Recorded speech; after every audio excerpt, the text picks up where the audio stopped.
Washington's desire to launch sanctions whenever any Russian military action begins.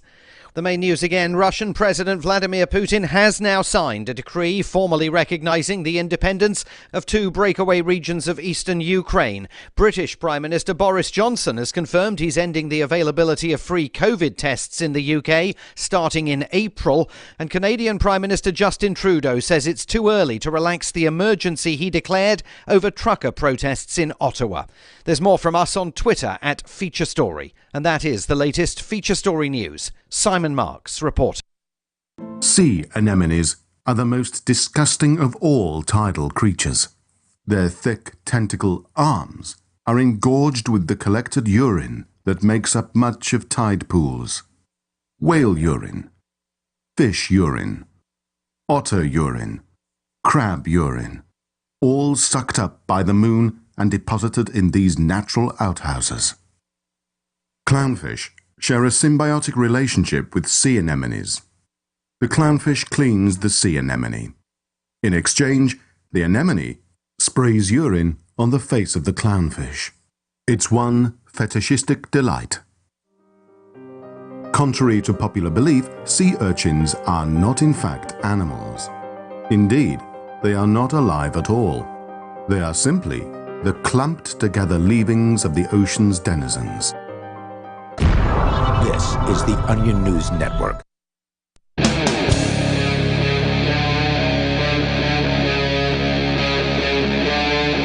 Free Talk Live.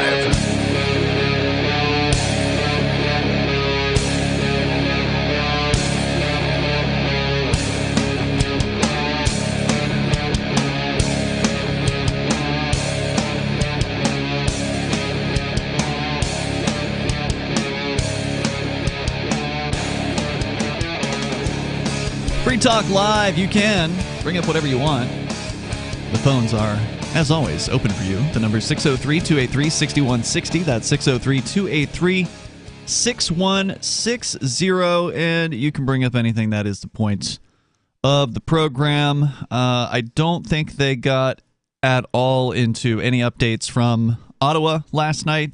So, of course, as if you've been listening over the past 3 weeks, we've been talking about the Freedom Convoy in great detail here on Free Talk Live because, well, it's probably the, as Dan Dick said from Press for Truth on one of his live streams over the weekend, probably the largest protest movement that Canada has seen in his lifetime. And it's tremendous what's been going on out there. Just to bring you up to speed, it was 3 weeks ago that the occupation of Ottawa, Canada, which is the capital city of Canada, began.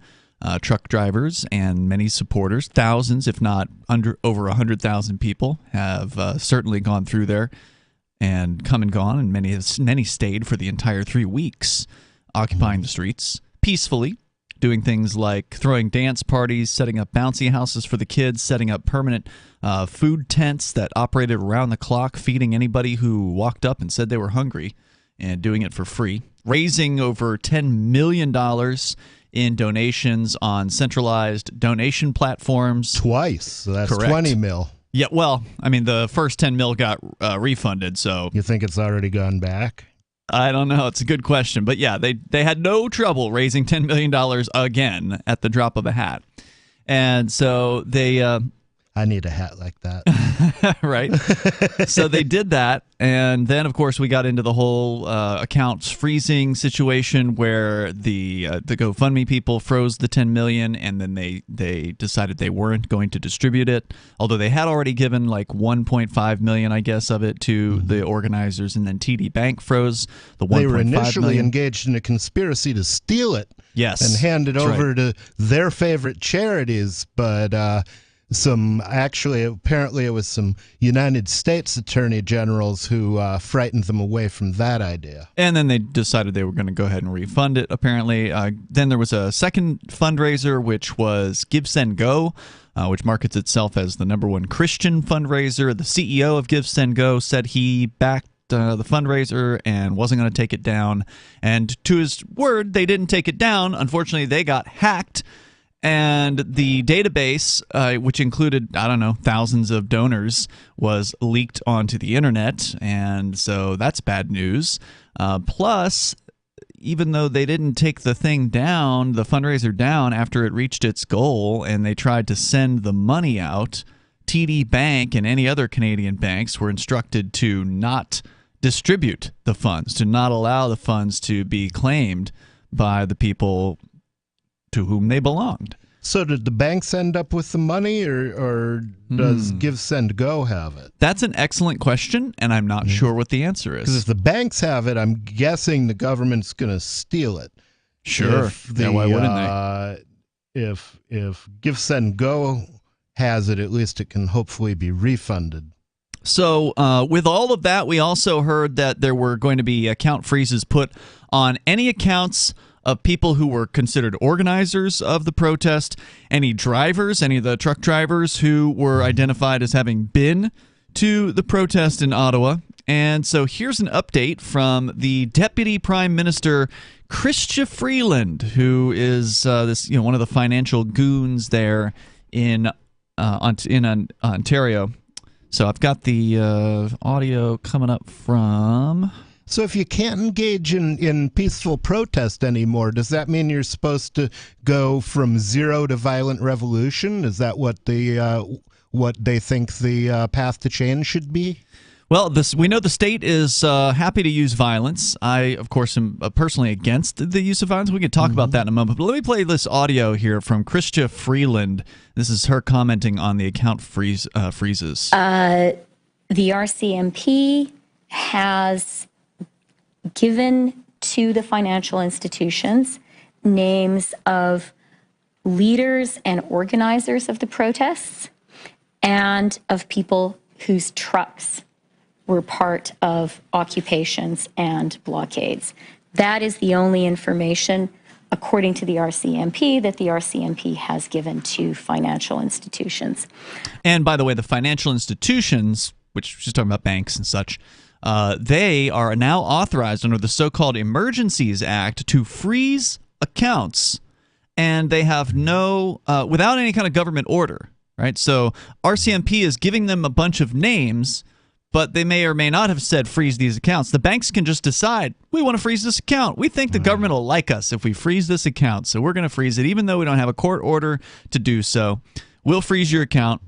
And then if it turns out that they were wrong to have frozen your account, let's say you had the same name as a truck driver or something like that, right? Like I think it's wrong for them to freeze anyone's account regardless, but let's just say you had nothing whatsoever to do with the protest. You had the same name as a truck driver, they froze your account, and after the fact they admitted, oh shoot, we were quote unquote wrong to freeze your account. We're going to unfreeze your account. It's 3 months later. You haven't been able to access your funds. You haven't been able to pay your bills. You haven't been able to get the rent paid. You have no recourse under the Emergencies Act. The banks there's no liability for them making any kind of mistakes on this. Oh, wow. Yeah. So they're just like vaccine manufacturers now. Yeah, exactly. This lady's got more to say, though. I think it's also really important for everyone to be clear, and this speaks to the getting our facts straight point, that these measures applied only as of the 15th of February. That is when financial support of these illegal blockades and occupations began to be sanctioned. What does that matter? Because if they freeze your account on the 16th of February, you can't access any of the funds that you had prior to the 15th of February. It's all frozen. They don't just freeze the portion of the account that has to do with, your alleged donation. Which isn't there anymore, so they can't very well freeze it. Yeah, they are punishing people for their participation in what should be a peaceful, freedom to protest. And in the Canadian Constitution, or whatever the hell it's called there, they do have the purported freedom to protest. Yeah, but just like always, when the monsters find the rules inconvenient, they just break them. Yep, that's right. And there's no punishment for them. And finally, let me say, for anyone who is concerned that their accounts may have been frozen because of their participation in these illegal blockades and occupation, the way to get your account unfrozen is to stop being part of the blockade and Is occupation. the blockade, the so-called blockade, is that still going on? No.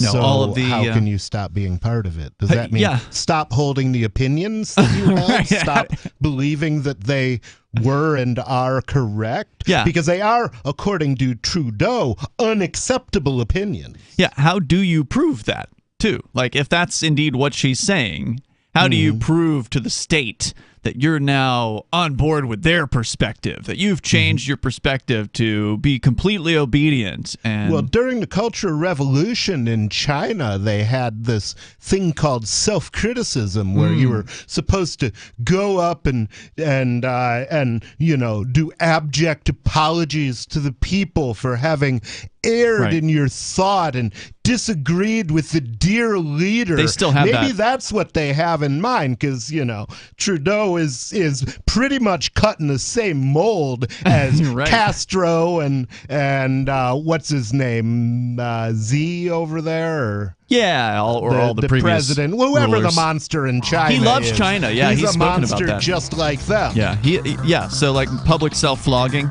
basically, that should yeah, should do it. self-flagellation.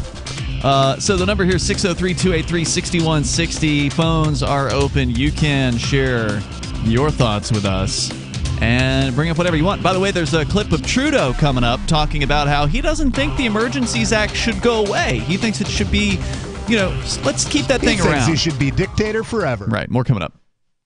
So you've signed the Shire Society Declaration and are planning your move to New Hampshire to be around more liberty-oriented people. Next, sign up for the Shire Society Forum at forum.shiresociety.com. There are a bunch of people there who are already in the Shire, and they want to meet you. If you're already in the Shire physically, you should also come by the forums. Remember, not everyone uses Facebook. New people are signing up for the Shire Society Forum every month, so drop in and say hello at forum.shiresociety.com. Brute force, intransigent defiance, adamantine will. These are the hallmarks of the AI tank. These gigantic machines have the firepower of an army, but they also have their own sense of honor and duty. When the world breakers arrive, battle will be joined, planets will shake, and war and peace will never be the same again. World Breakers. Stories from David Weber, Larry Correa, and more. Available August 3rd from BaneBooks.com. The new 4th edition of Healing Our World, The Compassion of Libertarianism, will take your understanding of liberty to a deeper level and has over 1,300 updated references, new cartoons, and a foreword by Dr. Ron Paul. With discounts for multiple book purchases, the 4th edition of Healing Our World is a great gift for the liberals, pragmatists, environmentalists, and Christians in your life who think libertarianism is cold-hearted. Get yours today at healing.freetalklive.com and use promo code FTL for a $5 discount. Are you tired of governments murdering people around the world? Stop using their money. There is an alternative. Bitcoin is a stateless, free market, non-political currency. Bitcoin cannot be inflated or controlled by any government. By using their money, you are helping the state. You have an incredible alternative available now. Learn it, use it, spread it. Get started with Bitcoin at bitcoin.com. That's bitcoin.com. Do you know the difference between erudite and pedantic? If you do, you're probably pedantic. But seriously, a surprising number of erudite people mispronounce erudite, which has 3 syllables, not 4. Say erudite, not erudite. Because you are judged by how you speak, you want to avoid common misstatements, especially if you're a job seeker. For instance, do you know the difference between imply and infer? Only a speaker can imply, only a listener can infer. And when you say you'll be out of pocket, do you mean out of touch? Out of pocket means you're on your own dime, not yet reimbursed. And if anyone ever asks, why do you always answer a question with a question? You should reply, do I do that? Just kidding. From survivalspeech.com, I'm Holland Cook. There are lots of ways to listen to Free Talk Live. Our podcast has been around since podcasts began, and now the FTL feed is loaded with content besides our full show archives. Did you know that we make it easy for you to customize your podcast subscriptions? We have different feeds, one that includes only our full shows, one with just the Daily Digest, and our main feed that includes everything. You decide what you listen to. It's quick and easy to customize your feeds at feeds.freetalklive.com. That's feeds.freetalklive.com. Are you tired of your taxes funding endless occupations around the world? Antiwar.com is run by people who understand that wars abroad become wars at home, wars on our freedoms.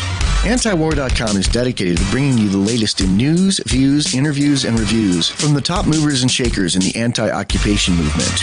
Antiwar.com has it all, from thorough foreign policy analysis to interviews with whistleblowers who used to run the military-industrial complex. Anti-war, pro-free market. That's antiwar.com. Our Matrix server is about as free as internet chat can be. Join the existing rooms or create your own at chat.freetalklive.com.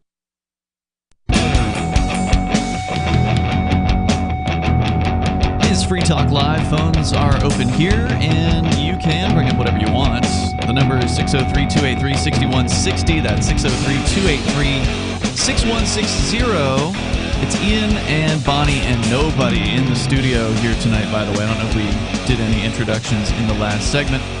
As we were talking about the latest from Ottawa, Canada, which there's really not much going on in Ottawa as of the last maybe 36 hours or so. The protesters have, for the most part, been driven out of the so-called red zone, and the majority of them have, it appears, gone home or had their trucks towed by tow truck operators that were too cowardly to actually show their faces. They had masks, all like a complete face mask, maybe like a balaclava or something like that on. That's so scary. I know that Justin Trudeau said that the Emergencies Act helped him compel tow truck drivers to help them. That's true, yeah. He didn't explain how, obviously with force. Some kind of threat. Purportedly, it was a threat of fines, I guess, was what it was. But generally, if you don't pay the fine, you're probably going to go to jail. You know what's even creepier about them covering their whole faces, though? There's this idea that during the G20 event, which was some kind of world conference about the economy, or not the economy, the Earth. It's climate some kind change. Of government climate thing. change. I think G20 is bigger than that. It's like, well, there was definitely a huge climate change conversation going on. Well, I didn't know it wasn't exclusively about that, but anyways, they were doing things with the cops, like hitting people, pushing people, pepper spraying people, and stuff like that. And people back then were saying that the UN had soldiers there, and they believe that maybe some of these people were just like UN soldiers wearing Toronto police or whatever police uniform. And that's why a lot of them, they had their name covered. Name badges were covered, yeah. And they were covering their face with like sunglasses and a face mask. So like maybe that's pretty standard for like thuggery, though. Maybe these tow truck drivers that had their entire heads covered weren't just people who were like, oh, I feel bad for towing after I said I wouldn't. Maybe they were just goons from, the UN. I don't know. I mean, I don't know how much skill is involved in running a tow truck, but I think you do have to kind of have some experience at it, right? Like, you can't just throw somebody out there and tell them to run a, it would seem like you've got to train somebody to have them. I don't know. I've never run a tow truck, so I'm just guessing on that. If you have and you want to weigh in here, that to me sounds like conspiracy. But the number is 603-283-6160. Let's go to the phones here and talk to Dominic on the line in Ohio. Dominic, you're on Free Talk Live. Hey, guys. Hey. Thanks for taking my call. Yeah, sure. I don't know if nobody's there, but it's great to have him back on the air. He's here. He just had to step away for an important phone call. Oh, man. Okay, cool. Well, yeah, obviously the big news today is about Ukraine, and Russia declared that they're recognizing, I guess, the independence of two separatist regions of the country in the east. Correct. Donetsk and Luhansk, which are being recognized by Vladimir Putin as independent states, and he's now ordering the Russian military to, quote, secure the peace in those two regions of eastern Ukraine. Yes, that's correct. Just a few days ago, I saw this video. It's a lecture on YouTube, and I know that doesn't sound very interesting, but it actually was really interesting. It's called "Why is Ukraine the West's Fault?" by John Mearsheimer. Why is Ukraine the West what? The West's fault. West's fault. Okay. Yes.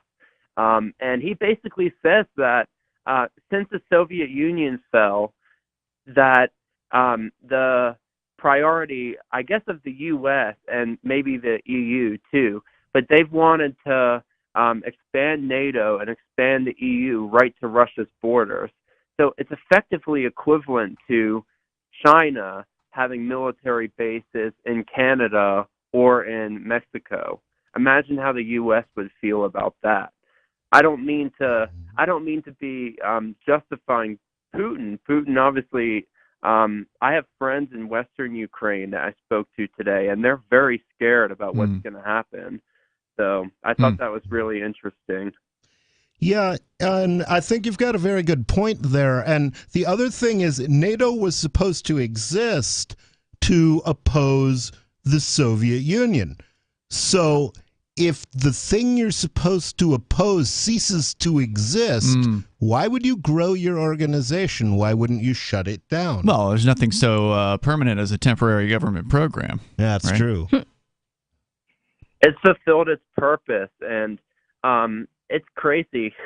I love reading the comments section anytime I watch a good YouTube video, and someone made a comment that Obama, Trump obviously was different from Obama a little bit in foreign policy, but Biden seems to be picking up right where Obama left off.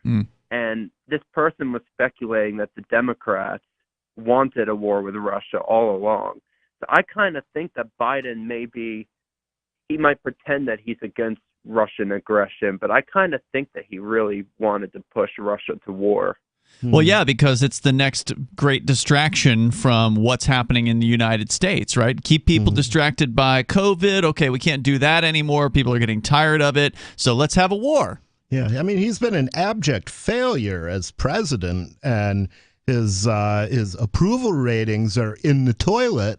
So why not see if we can fix that with some human sacrifice? Also, the dollar is about to completely collapse, and he can blame it on war instead of printing. Well, I mean, people have been saying the dollar is about to completely collapse for the last, several decades. Yeah, but did they print as much as they did in 2020 ever? Well, no, I mean, it certainly was record level printing in the last 2 years. There's no doubt about that. I mean, we're going to see record level inflation. I think that's pretty clear, and it already is clear, even from their official numbers, which we know are bunk. And crypto adoption is going up.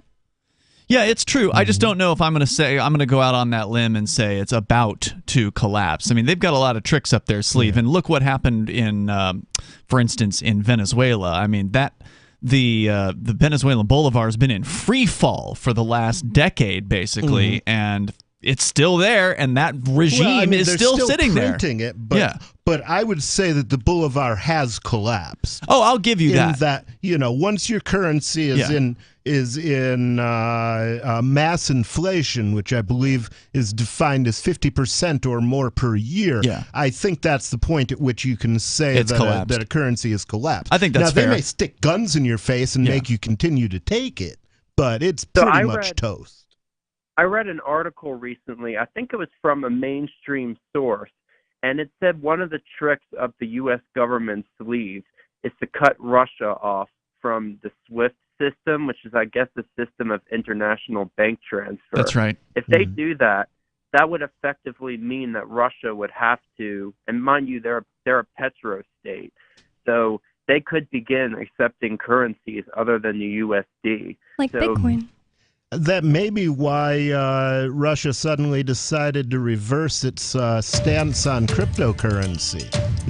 Maybe they're thinking, hey, maybe we can sell oil for crypto, which would make me very happy because the crypto dollar or the petrodollar is one of the few things propping the dollar up, and it's time for it to go. Dominic, thanks for the call. I did intend to talk about this topic tonight, so we'll get deeper into it coming up as well. Thank you. I appreciate hearing from you tonight. The number is 603-283-6160. Phones are open. You can join us on Free Talk Live. And now, time for something totally different. Intercoin is a project that's working to make crypto mainstream. We use the power of smart contracts to help any community in the world launch their own cryptocurrency. Ever wanted to release your own coin or build your own app to grow your business? Intercoin's team builds apps that have reached 9 million people around the world. And now it's time to help make a real social impact in your local community. Go to intercoin.org and join the movement. That's intercoin.org. You know, when we first started Intercoin about 3 years ago, we had a big vision to help every community in the world have access to the same tools that large states and federations do, to hold local elections on the blockchain, to have their own local currency, shop local, hire local, and help fight the forces of globalization that have decimated some of these communities. Go to intercoin.org and join the movement.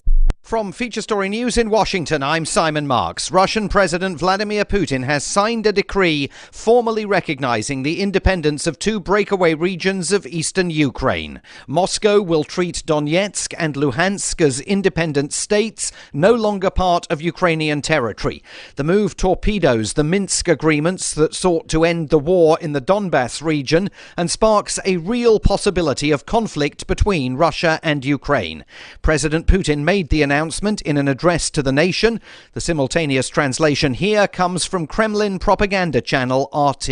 I deem it necessary to make a decision that should have been made a long time ago, to immediately recognize the independence and sovereignty of Donetsk People's Republic and Luhansk People's Republic. And I would like to request the Federal Assembly to support, to back this decision and ratify the agreement of friendship and mutual help with both republics. The Russian leader has now ordered troops to enter eastern Ukraine to conduct peacekeeping operations, he says, a move many observers in the West are calling the start of an invasion of the country. The Biden administration says sanctions will be unveiled in the coming hours, targeting Americans and Russians doing business in eastern Ukraine. But in his speech to the Russian people, President Putin took all that in his stride. They will always find an excuse to introduce more sanctions, regardless of the situation in Ukraine, that is. The only goal they have is to contain the development of Russia, only because we exist. And British Prime Minister Boris Johnson is accusing the Russian leader of a breach of international law.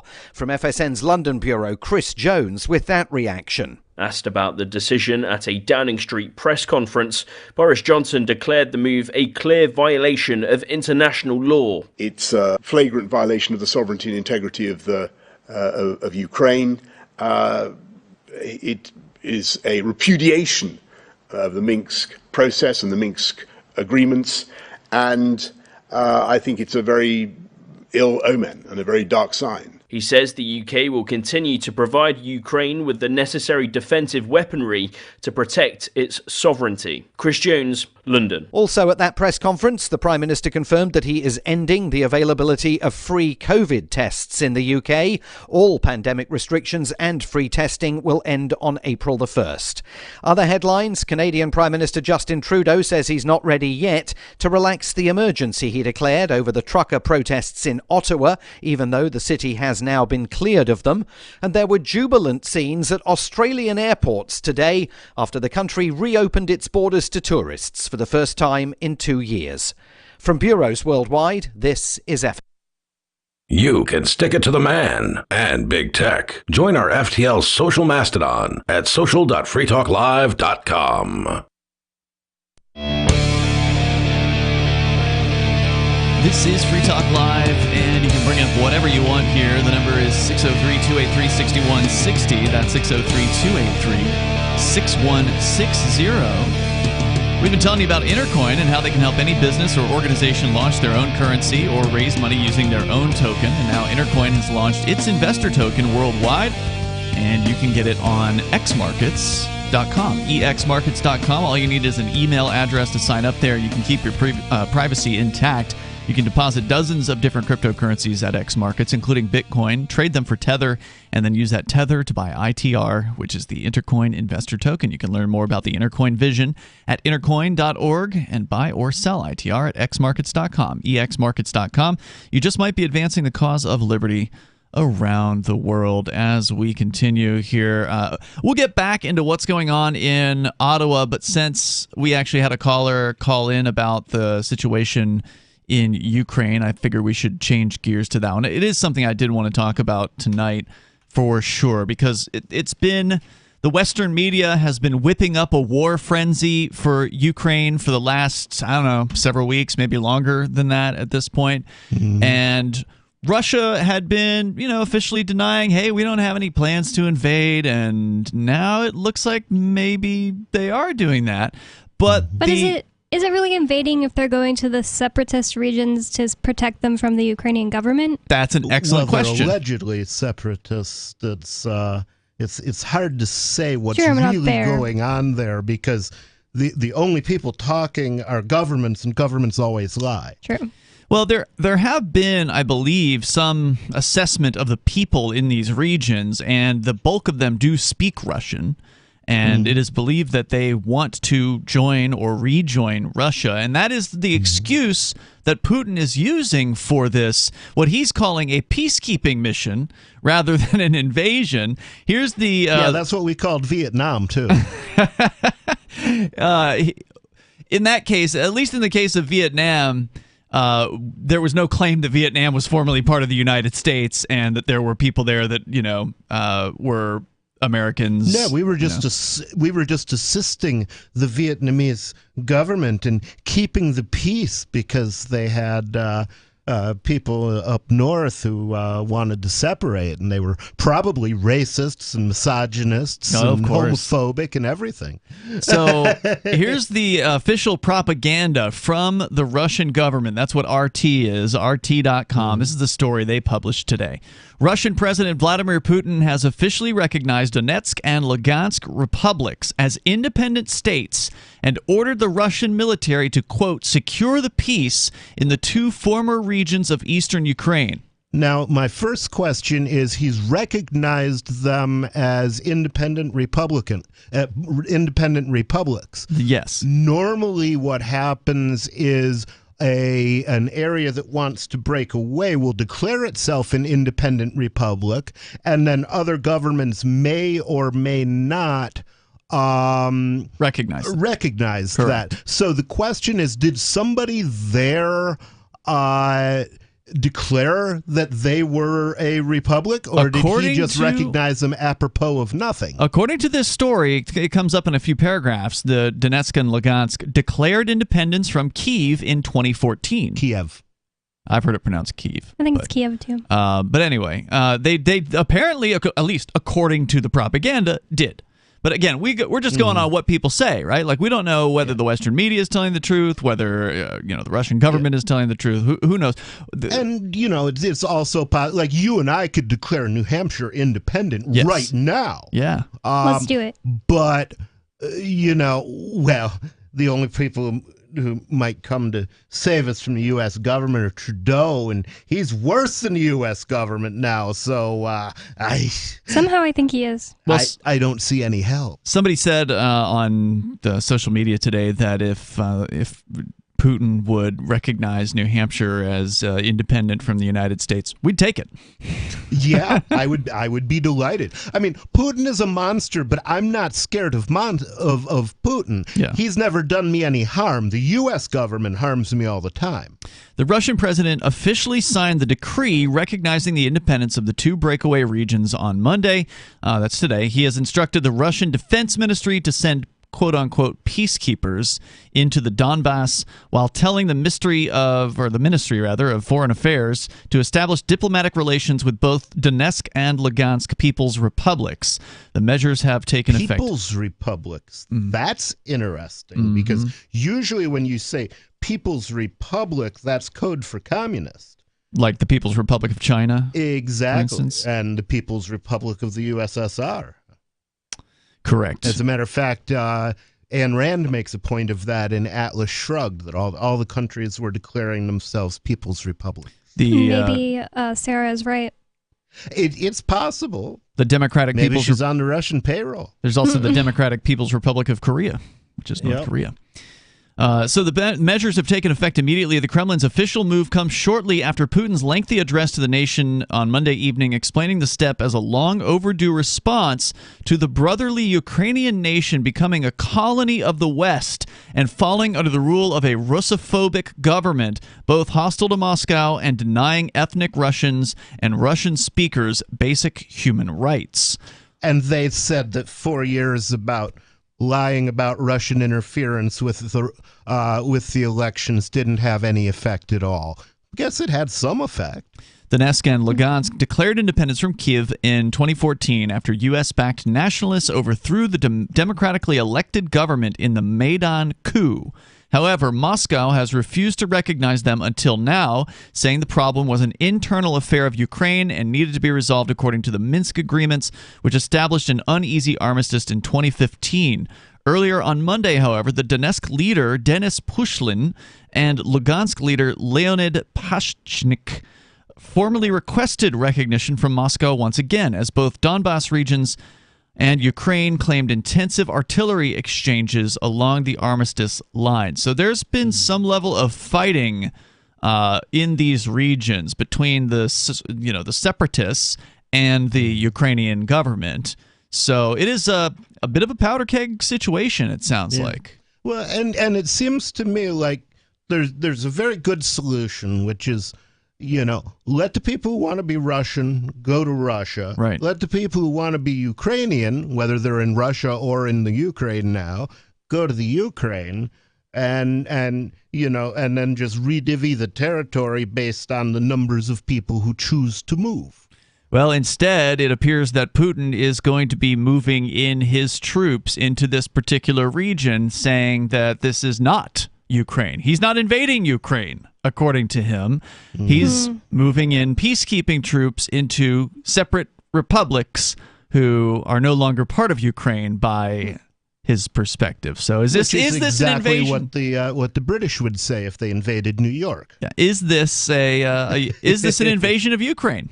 I suspect the United States government is going to see it as an invasion of Ukraine, and that is going to likely trigger some sort of a armed conflict, much worse than what the people in this region have been facing heretofore. My answer to that is, I don't care.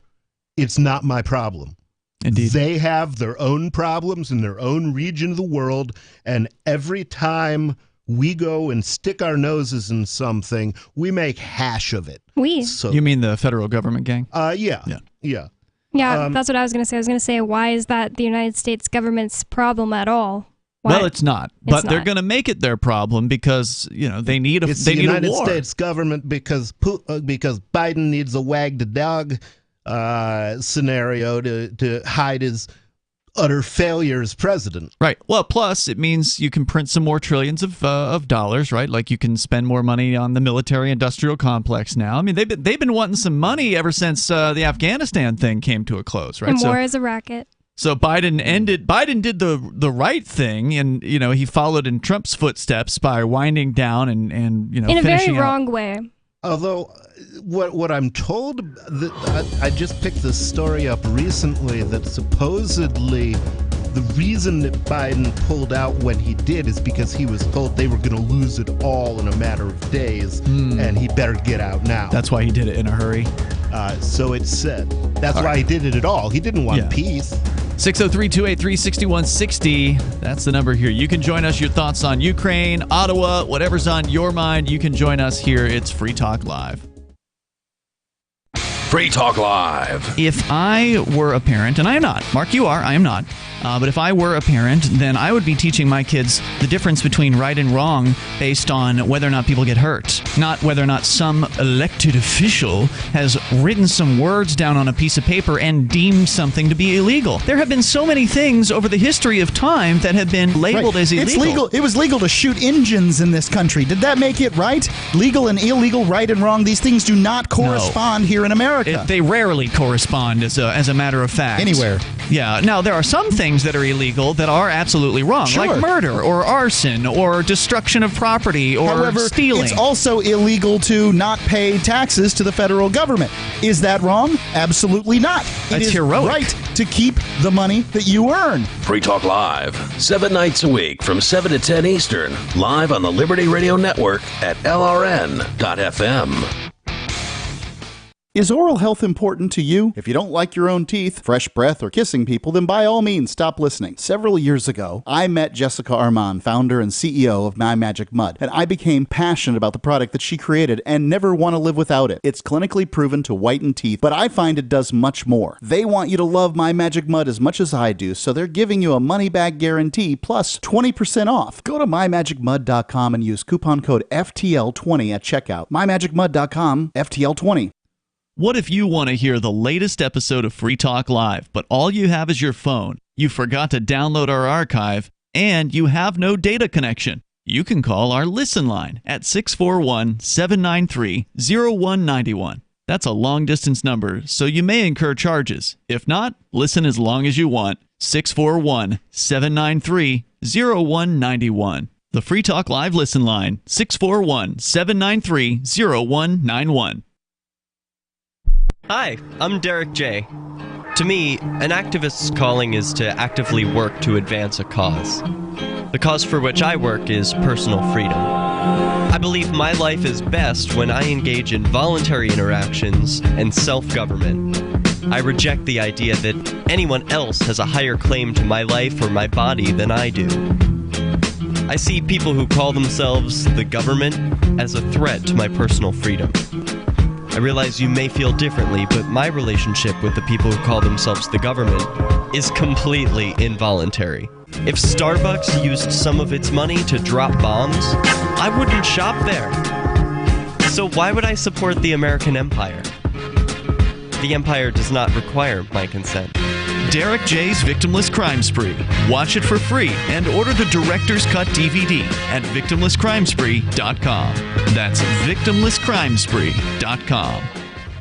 Tired of cancel culture? Sick of mega tech corporations holding an axe over your head? Join the LRN.FM Matrix chat server. It's self-hosted, so no one else can tell us what to do or say. Don't like the existing channels? You can make your own. You can even connect into some of our channels from other Matrix servers. It's federated. For the full LRN.FM Matrix experience, though, you should join our server via the step-by-step instructions at chat.lrn.fm. Chat.lrn.fm. There are basically two types of advertising, direct response and branding. Radio's great for direct response with its low cost to listener ratio, but audio can't be beat for branding, which is a longer-term endeavor. You want to be the first thing that someone thinks of when they think about your product or service. If you have a local business that you want kept top of mind in your community, call the station. If you need national reach, Free Talk Live's got around 200 radio stations, millions of monthly listening sessions, can suit all budgets, and if we don't think we're right for you, we'll tell you. Email me, mark@freetalklive.com. Don't miss a moment of Free Talk Live. Get our archives daily via our podcast at feeds.freetalklive.com.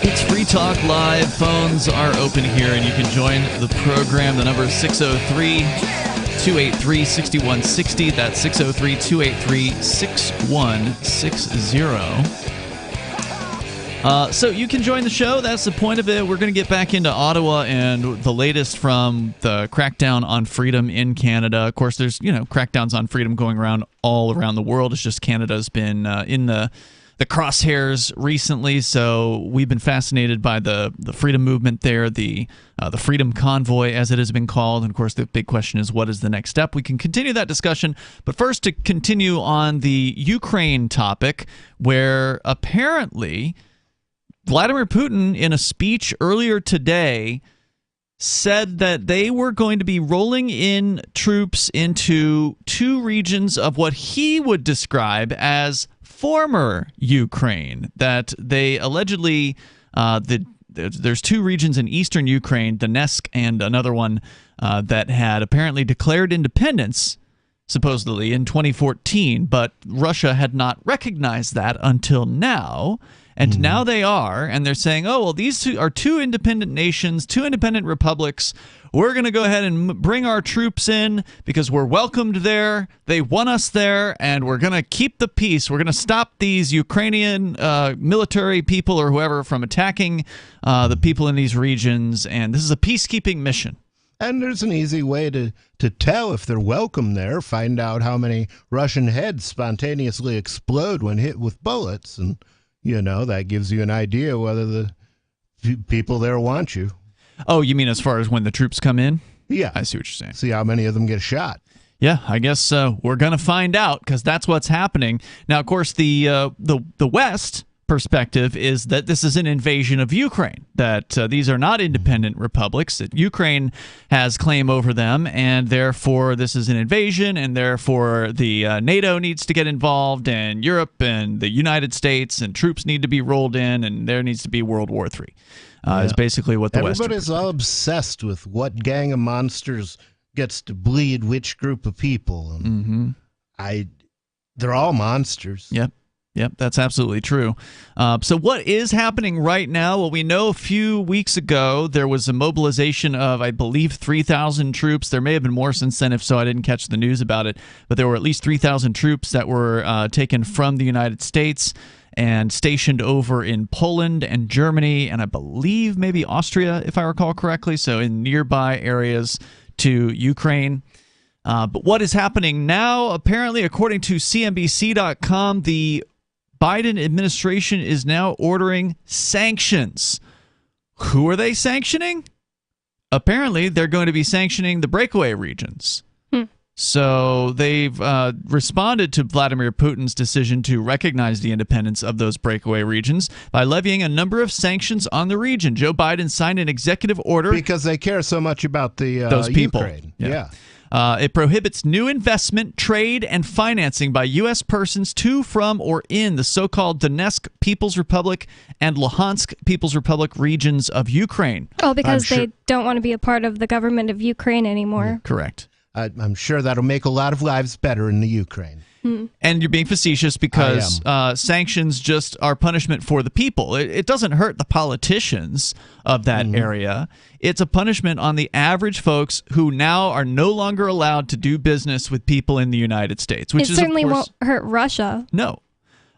Which is, of course, one of the, best ways to actually make the life better for yourself is to trade with the rest of the world, especially if you've got a business that's exporting things. Now you can't do business with one of the largest, if not the largest market on the planet, the United States.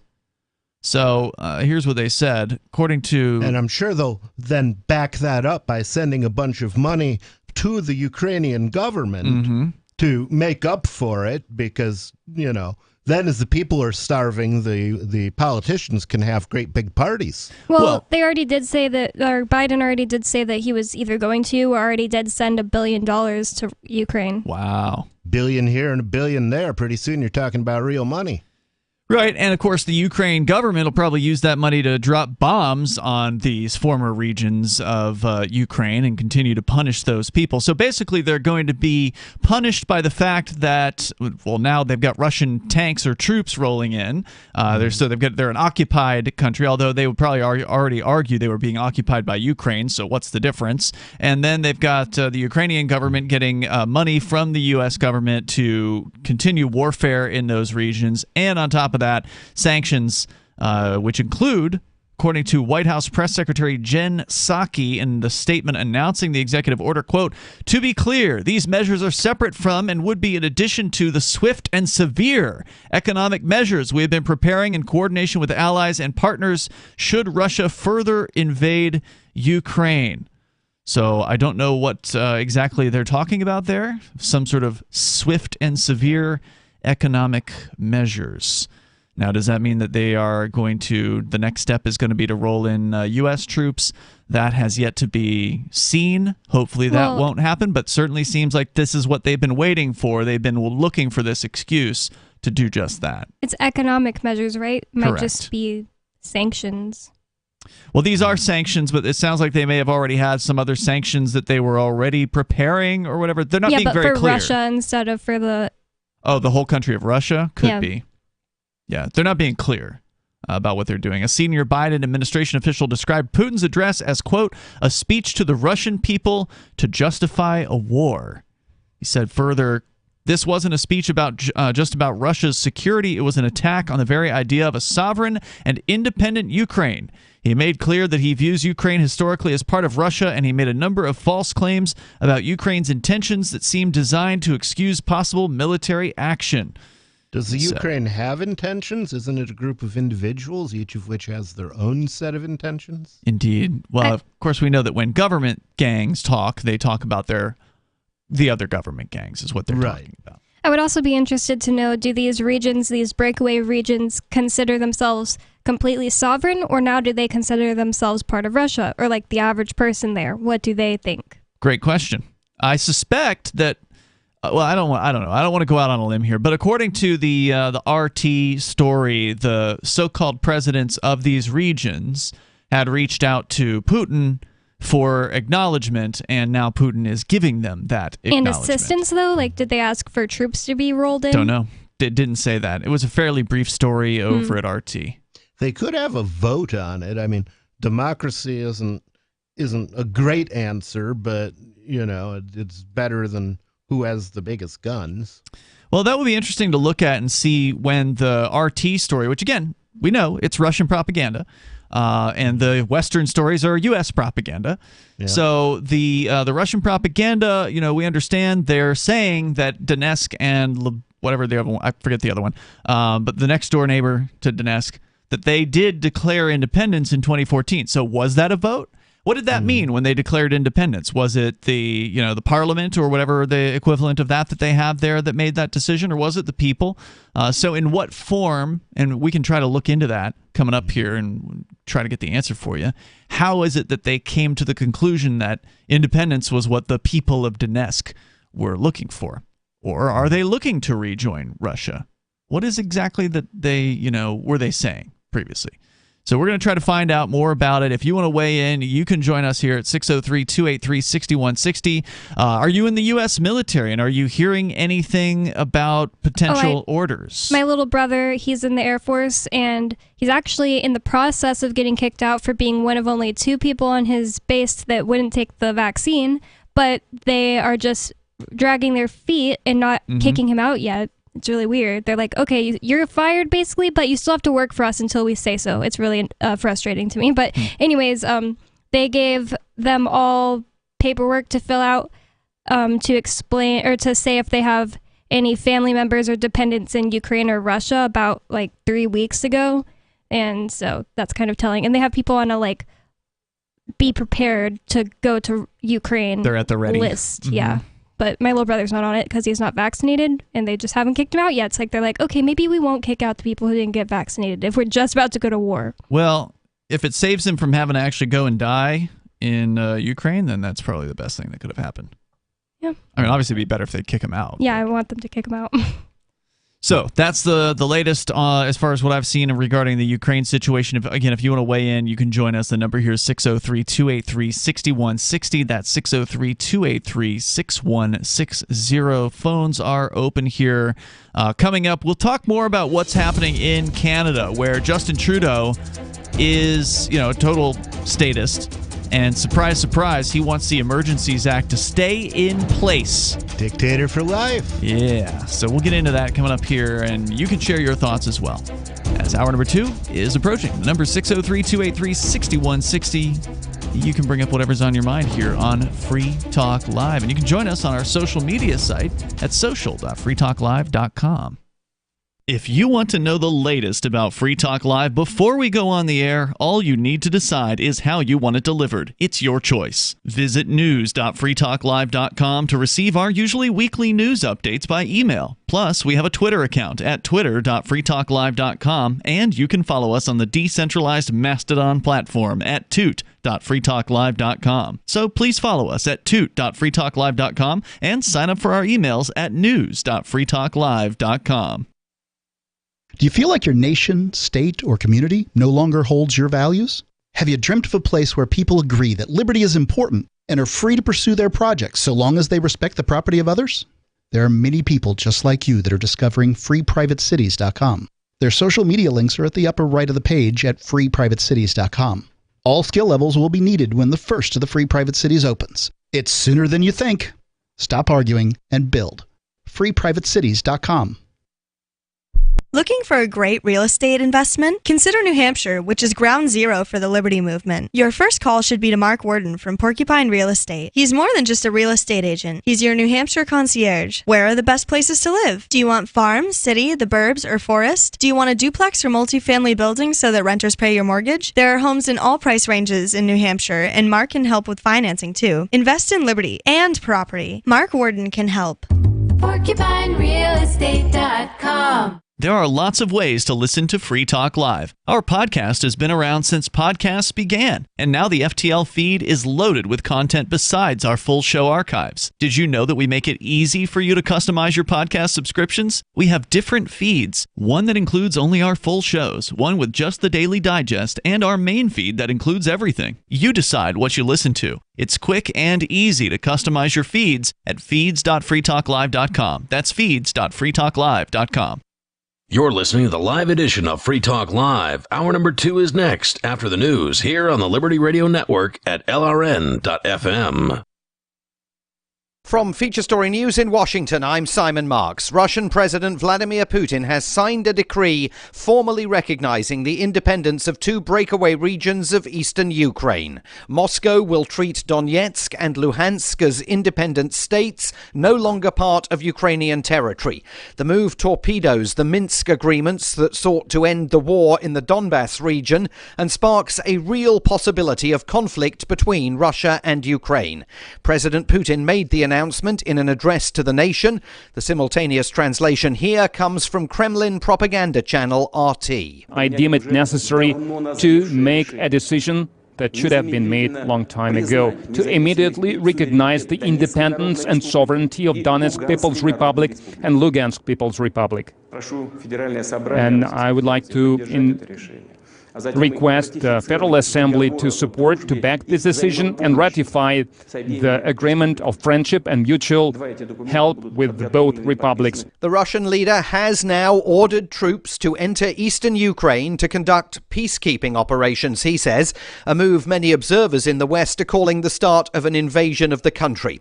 The Biden administration says sanctions will be unveiled in the coming hours, targeting Americans and Russians doing business in eastern Ukraine. But in his speech to the Russian people, President Putin took all that in his stride.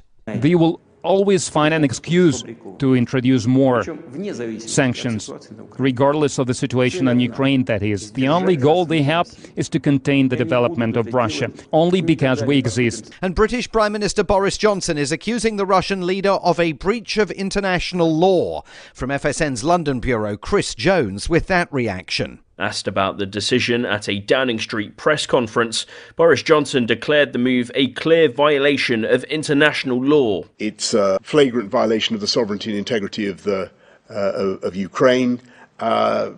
It is a repudiation of the Minsk process and the Minsk agreements, and I think it's a very ill omen and a very dark sign. He says the UK will continue to provide Ukraine with the necessary defensive weaponry to protect its sovereignty. Chris Jones, London. Also at that press conference, the Prime Minister confirmed that he is ending the availability of free COVID tests in the UK. All pandemic restrictions and free testing will end on April the 1st. Other headlines, Canadian Prime Minister Justin Trudeau says he's not ready yet to relax the emergency he declared over the trucker protests in Ottawa, even though the city has now been cleared of them. And there were jubilant scenes at Australian airports today after the country reopened its borders to tourists for the first time in 2 years. From bureaus worldwide, this is FSN. With FSN Spotlight, I'm Simon Marks. The weekend saw tension between Ukrainian President Volodymyr Zelensky and US Vice President Kamala Harris when they met at the Munich Security Conference.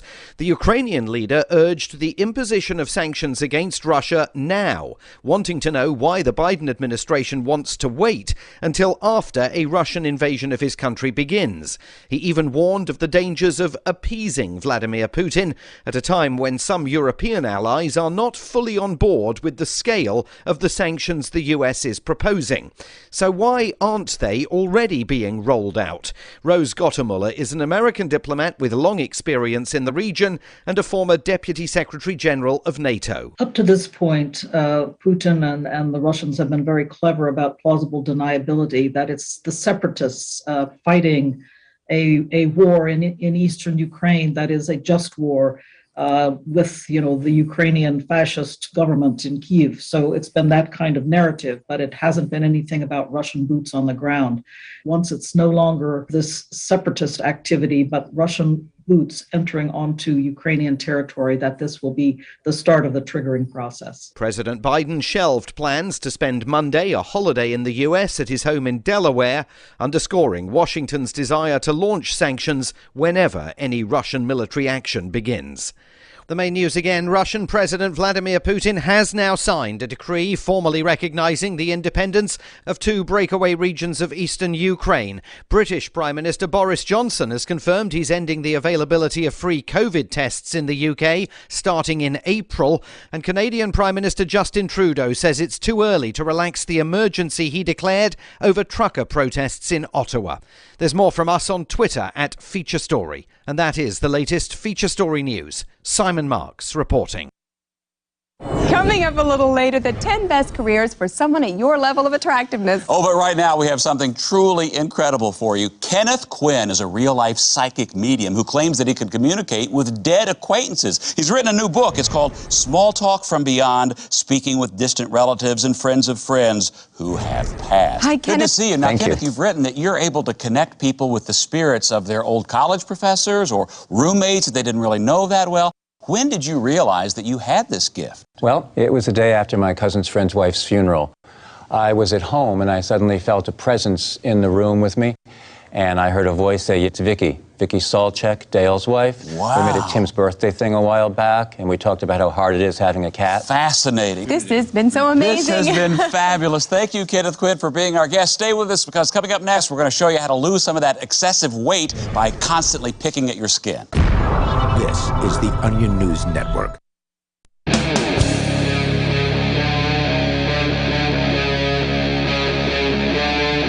Free Talk Live.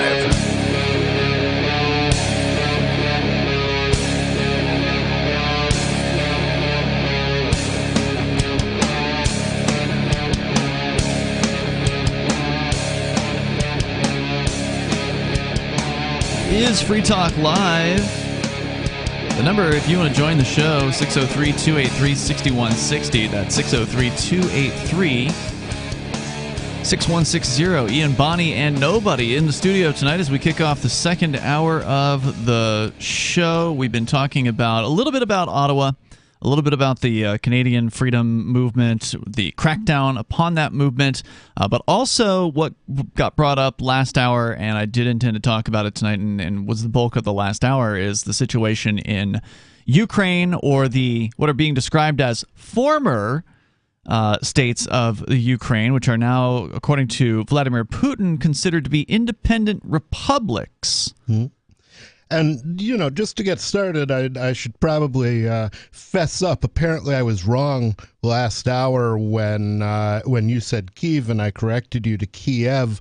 It appears that Kiev is the Russian pronunciation, and Kyiv is the Ukrainian. So, anybody's guess whose is appropriate now. Potato. Let's call the whole thing off. If only we could call this off, because we would love to call this off and not be involved in whatever kind of struggles that the people of these regions, which according to the news media are the Donetsk and Luhansk People's Republic regions. Now, the Ukraine believes they're still part of Ukraine. The Russian gang believes they're their own independent republics. And so it made me wonder, we were talking in the... Isn't it sad when the masters get to fighting over the slaves? Yeah, and in this case, we were wondering, what is it that actually transpired? Because Putin said in 2014, these regions declared independence. All right, well, what does that actually mean? Was there a vote? Did people actually get their say, at least as purportedly get their say? Because you can't really trust the voting process, but it's something. Was there that? And there's some detail here in the Wikipedia article about, I'm just looking at Donetsk, so I have not looked into the Luhansk People's Republic situation, but I imagine it fairly mirrors what went on in Donetsk. And so we look at the 2014 foundations when about approximately 1,000 to 2,000 pro-Russian rebels. Remember, these are areas of Ukraine that are highly Russian-speaking. There's a lot of former, Russians there, and they want to be back part of Russia. And so these are likely the people that we're talking about here. So pro-Russian rebels attended a rally in Donetsk pushing for a Crimea-style referendum on independence from Ukraine. Ukrainian media claimed the proposed referendum had no status quo option. Afterwards, 200 to 1,000 separatists stormed and took control of the first 2 floors of the government headquarters of the regional state administration. So the first question is, what were the options on this referendum? Good question. They broke down doors and smashed windows. The separatists demanded a referendum to join Russia and said they would otherwise take unilateral control and dismiss the elected government. When the session was not... So they did a hell of a lot more. That sounds like fun. I was going to say, they did a hell of a lot more than the January 6th unauthorized tour here in the United States. Well, in the Ukraine, they probably wouldn't be getting recognized as independent if they'd just milled around and taken selfies. Indeed. Well, in Ukraine, they'll throw politicians into the trash can. Will they? Yeah. It's a good spot for them. That happened in 2021. That should happen more often. Yeah. When the session was not held, the unelected separatists held a vote within the RSA building and overwhelmingly backed the declaration of a Donetsk People's Republic. So... we're just talking about the people that took over the government building. Okay, so they are the ones who made that declaration. According to, I don't know who the hell this is, the ITAR TASS. That is a news agency. Okay? Yeah, TASS is was the Soviet news agency. I think. Still are, apparently. They're now the Russian news agency. Sure. So ITAR TASS said the declaration was voted by some regional legislators, while Ukrainian media claimed that neither the Donetsk City Council or district councils of the city delegated any representatives to the session. That particular group then consisted of Denis Pushilin, who we mentioned in the last story in the last hour. Denis, I hear he's a menace. Well, I don't know. It's hard to tell which one is the most menace in this story. There's probably some people that don't even get that joke, buddy. It's true. It's true. But it does rhyme. Self-appointed chairman of the government. So it was this Denis Pushilin who made the request to Putin just recently to acknowledge Donetsk as an independent republic. So he is still claiming to be the president of Donetsk, basically. And of course, you never know what happened behind the scenes. You don't know if these rebels were grassroots or maybe they were hired by Putin, by the Russians, or somebody else. Yeah, that's a great point. The story here says they ultimately decided that a referendum, should take place no later than May 11th of that year, so just about a month later. And was it a vote of the people? We're going to get to that. So the group's leaders also appealed to Vladimir Putin to send Russian peacekeeping forces to the region. Again, we're talking about 2014 at the time we're discussing here. So better late than never, I guess. Skipping ahead, polling during this period showed that around 18% of Donetsk Oblast residents supported the seizures of the administrative buildings, while 72% disapproved. 12% were in favor of Ukraine and Russia uniting into a single state. 25% were in favor of regional secession to join Russia. 38.4% supported federalization, and 41.1% supported a unitary Ukraine with decentralized power.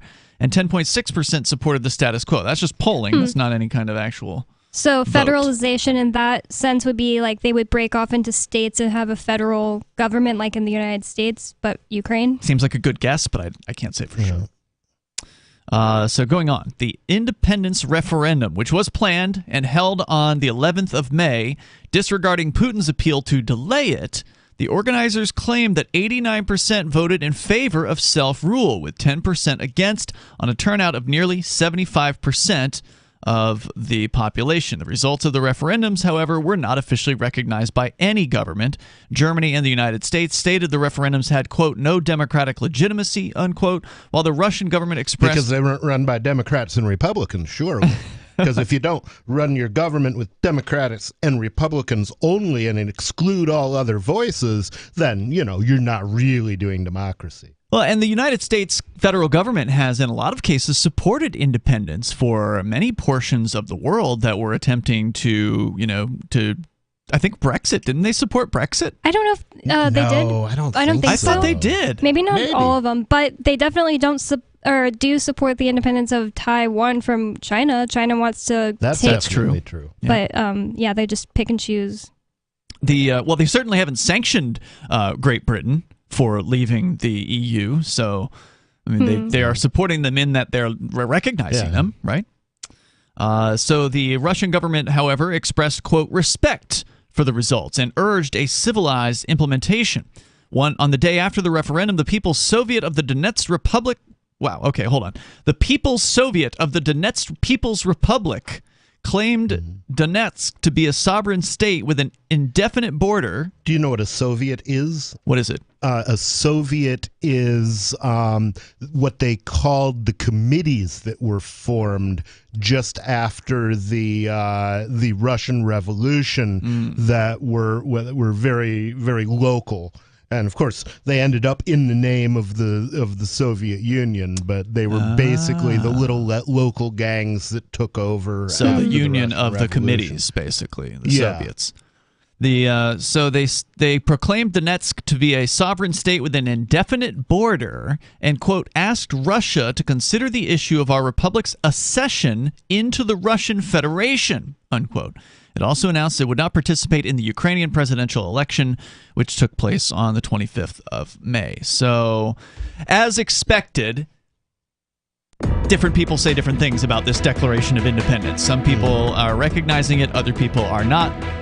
And you have to decide what you think about this. But we're going to leave that one there for now. If you want to weigh in, you can join us. I think it's a mess, and Biden's going to make it our mess. And he's going to make it a worse mess, almost guaranteed. 603-283-6160. You can join us here, and yet another reason to secede from the United States, to not be a part of this warmongering. It's Free Talk Live. So you've signed the Shire Society Declaration and are planning your move to New Hampshire to be around more liberty-oriented people. Next, sign up for the Shire Society Forum at forum.shiresociety.com. There are a bunch of people there who are already in the Shire, and they want to meet you. If you're already in the Shire physically, you should also come by the forums. Remember, not everyone uses Facebook. New people are signing up for the Shire Society Forum every month, so drop in and say hello at forum.shiresociety.com. When Monster Hunter International discovers one of Isaac Newton's wardstones being auctioned off, they decide to steal it and use it to destroy the Chaos God once and for all. But a mysterious thief upends their plan, and it soon becomes a race against time as something much older and infinitely more evil awakens in the jungles of South America. Monster Hunter Bloodlines by New York Times bestselling author Larry Correia and Baen Books. Visit monsterhunternation.com for more. The new 4th edition of Healing Our World, The Compassion of Libertarianism, will take your understanding of liberty to a deeper level and has over 1,300 updated references, new cartoons, and a foreword by Dr. Ron Paul. With discounts for multiple book purchases, the 4th edition of Healing Our World is a great gift for the liberals, pragmatists, environmentalists, and Christians in your life who think libertarianism is cold-hearted. Get yours today at healing.freetalklive.com and use promo code FTL for a $5 discount. Are you tired of governments murdering people around the world? Stop using their money. There is an alternative. Bitcoin is a stateless free market non-political currency. Bitcoin cannot be inflated or controlled by any government. By using their money, you are helping the state.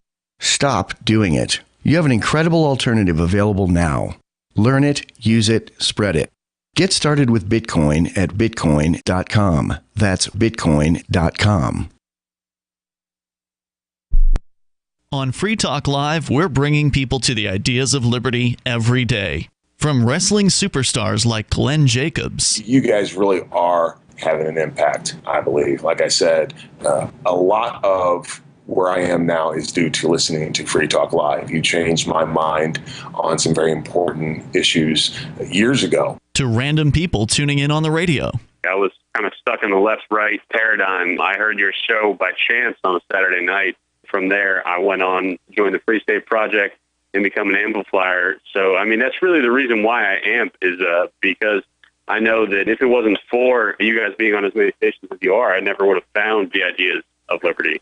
You can help more people hear the message of liberty by joining Free Talk Live's AMPS program on Patreon for as little as $5 a month. And you'll get access to special perks. Visit amps.freetalklive.com, amps.freetalklive.com. What if you want to hear the latest episode of Free Talk Live, but all you have is your phone, you forgot to download our archive, and you have no data connection? You can call our Listen line at 641-793-0191. That's a long-distance number, so you may incur charges. If not, listen as long as you want. 641-793-0191. The Free Talk Live Listen line, 641-793-0191. How many lawyers does it take to change a light bulb? None. They'd rather keep their clients in the dark. There are too many lawyer jokes to count. However, there are some lawyers with more noble intentions.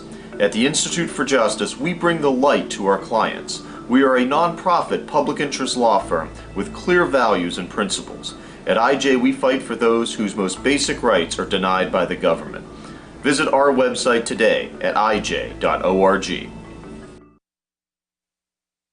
We're still not sure why you'd want to watch, but our video feed is streaming nightly for free at cam.freetalklive.com.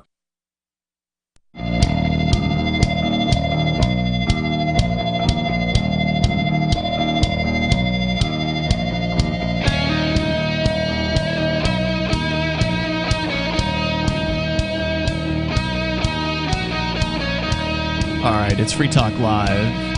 The phones are open here. You can join us. The number is 603-283-6160. That's 603-283-6160. In the studio tonight, you've got Ian. And Bonnie. And nobody. We're talking about the Declaration of Independence. Not the one you're thinking of. The one from Donbass, which is a region of, or I guess more than one, region of Ukraine, or though now some people would say it was a former region of Ukraine. Specifically, there was the Donetsk and Luhansk sections of the region that have both declared independence back in 2014. And we're just kind of looking at the details of this, like, well, what did it mean when they said they declared independence? Was there an actual vote? Well, yes, there was. Was the vote legitimate? Well, it depends who you ask, of course. Is any vote legitimate? Well, another good question. Not according to the people who voted on the losing side. And tonight, by the way, it's Ian. And Bonnie. And nobody. Don't forget, you can join us online over at freetalklive.com. I want to say thanks to Nicole Edge, who is a Free Talk Live supporter of the AMPS program, which is over at Patreon. Nicole is a gold level supporter, which means that she's contributing at least $10 a month to AMPS. AMPS stands for Advertise, Market, Promote, and Support. It's a great way for you to help us get the message of freedom and liberty out there as far and as wide as possible. And you get some cool perks for doing that over at amps.freetalklive.com. Sounds like a Mark fan. I don't think there's any relation, but thank you, Nicole, for the support. Definitely appreciate it.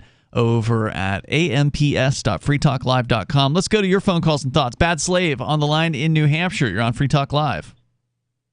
Well, thank you for taking my call. Yes, sir. Hey, there's some history here going on with Ukraine and the former Russia and now the existing Russia, the former Soviet Union. The Soviet Union by force took over a crapload of Eastern Bloc countries, and would, send in the tanks anytime there was any, interference in that. I think that you guys and I all believe that people get to, as locally as possible, make the government where they are and by their own measures. And all over the place, that's not happening. It didn't happen in the war of northern aggression. It's not happening with China and Taiwan. It's not happening with Brexit. Or is it happening with Brexit? It's hard to know anymore. It's kind of happened with Brexit. It's not happening in broke away with no North Korea. It's not happening in Hong Kong. It's going to happen in New Hampshire. Well, we might be one of the first truly successful secessions that came about, but we're yet to see that. I don't know. I think you're looking at it a little negatively because there's been lots and lots and lots of secessions. In history. In the last 100 or so years, there have been a bunch more, right? Like, weren't Serbia. there far fewer countries in the world in the 1800s than there are today? I don't know. I believe there were. But that's not what Biden is working for right now. Well, of course not. Biden's working to make his friends rich and the rest of us poor. Yeah. World War III he wants. Sure. Well, just like every president. Wonderful distraction. They reelected George W. Bush, one of the worst previous presidents there were, back in 2004, because he was in the middle of, crapola he caused. Weapons of mass destruction. Yep. No price was ever paid by the people who lied us into the Iraq War. So what's happened in Ukraine are the Soviets took over and a bunch of Russians moved in there at some percentage. I don't know. But, they didn't even bother to acclimate to the language and people of Ukraine. And now they want to have their separate space. I think Ukraine and the people that support Ukraine have every right to interfere with that. So you don't think that the people in Donetsk, for instance, should be able to be free from Ukraine? No, I think if they are voting for it, sure. Well, they said they voted for it. They voted for a majority? According to the story here that we're looking at the Wikipedia article, now again, there's people that question the legitimacy of said vote, but the purported vote was that 75% of the voters there in Donetsk voted for independence. Now, that's a pretty solid chunk. We don't know how great the actually enrolled, valid voters were part of that. But if 75% of our neighbors in New Hampshire voted for independence, I'd say it's time for us to leave. I'm sorry, I got the numbers reversed. It was 75% roughly of the population that turned out to vote, and of those, supposedly 89% voted to answer this question. Quote, do you support the declaration of state independence of the Donetsk People's Republic? That was the question on the ballot. 89% voted yes. Cool.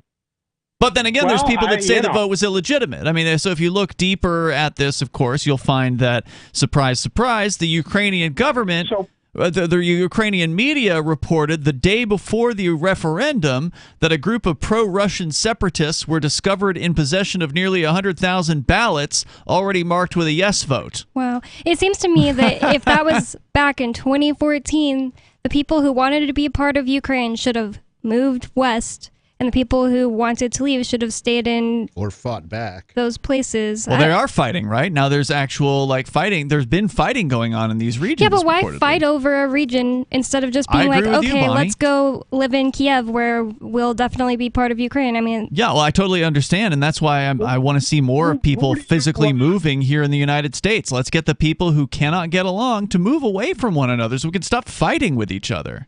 Yeah, that would be a beautiful thing. Who do we adjudicate with? Send all our communists to New Mexico. Yeah, right. Who do we adjudicate with to get the people, peaceful and, not... I think they should do that themselves. I don't think we or the United States government should do anything to get people peaceful, because that's not what kind of business the United States government is in anyway. People have to figure this out for themselves, and I agree with Bonnie's approach of, hey, if you don't want to keep fighting, just move to a place that's more like you. It just makes more sense. Let the people of Donetsk be part of Russia or independent if that's what they want. Thank you, Bad Slave. There's more coming up here.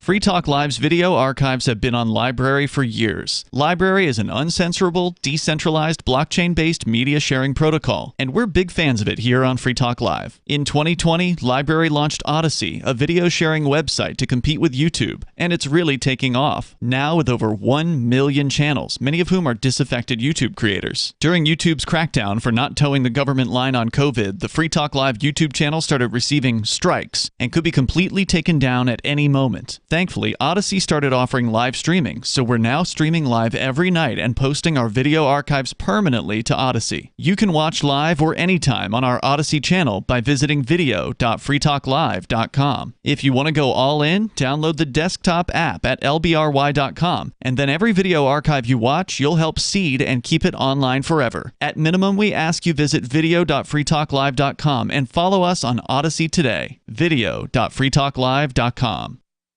From Feature Story News in Washington, I'm Simon Marks. Russian President Vladimir Putin has signed a decree formally recognizing the independence of two breakaway regions of eastern Ukraine. Moscow will treat Donyetsk and Luhansk as independent states, no longer part of Ukrainian territory. The move torpedoes the Minsk agreements that sought to end the war in the Donbass region and sparks a real possibility of conflict between Russia and Ukraine. President Putin made the announcement in an address to the nation. The simultaneous translation here comes from Kremlin propaganda channel RT. I deem it necessary to make a decision that should have been made a long time ago, to immediately recognize the independence and sovereignty of Donetsk People's Republic and Luhansk People's Republic. And I would like to request the Federal Assembly to support, to back this decision and ratify the agreement of friendship and mutual help with both republics. The Russian leader has now ordered troops to enter eastern Ukraine to conduct peacekeeping operations, he says, a move many observers in the West are calling the start of an invasion of the country. The Biden administration says sanctions will be unveiled in the coming hours, targeting Americans and Russians doing business in eastern Ukraine. But in his speech to the Russian people, President Putin took all that in his stride. They will always find an excuse to introduce more sanctions, regardless of the situation in Ukraine, that is. The only goal they have is to contain the development of Russia, only because we exist. And British Prime Minister Boris Johnson is accusing the Russian leader of a breach of international law. From FSN's London bureau, Chris Jones with that reaction. Asked about the decision at a Downing Street press conference, Boris Johnson declared the move a clear violation of international law. It's a flagrant violation of the sovereignty and integrity of Ukraine. It is a repudiation of the Minsk process and the Minsk agreements, and I think it's a very ill omen and a very dark sign. He says the UK will continue to provide Ukraine with the necessary defensive weaponry to protect its sovereignty. Chris Jones, London. Also at that press conference, the Prime Minister confirmed that he is ending the availability of free COVID tests in the UK. All pandemic restrictions and free testing will end on April the 1st. Other headlines, Canadian Prime Minister Justin Trudeau says he's not ready yet to relax the emergency he declared over the trucker protests in Ottawa, even though the city has now been cleared of them. And there were jubilant scenes at Australian airports today after the country reopened its borders to tourists for the first time in 2 years. From bureaus worldwide, this is FM. You can help spread the ideas of liberty with our Patreon for just $5 per month at amps.freetalklive.com.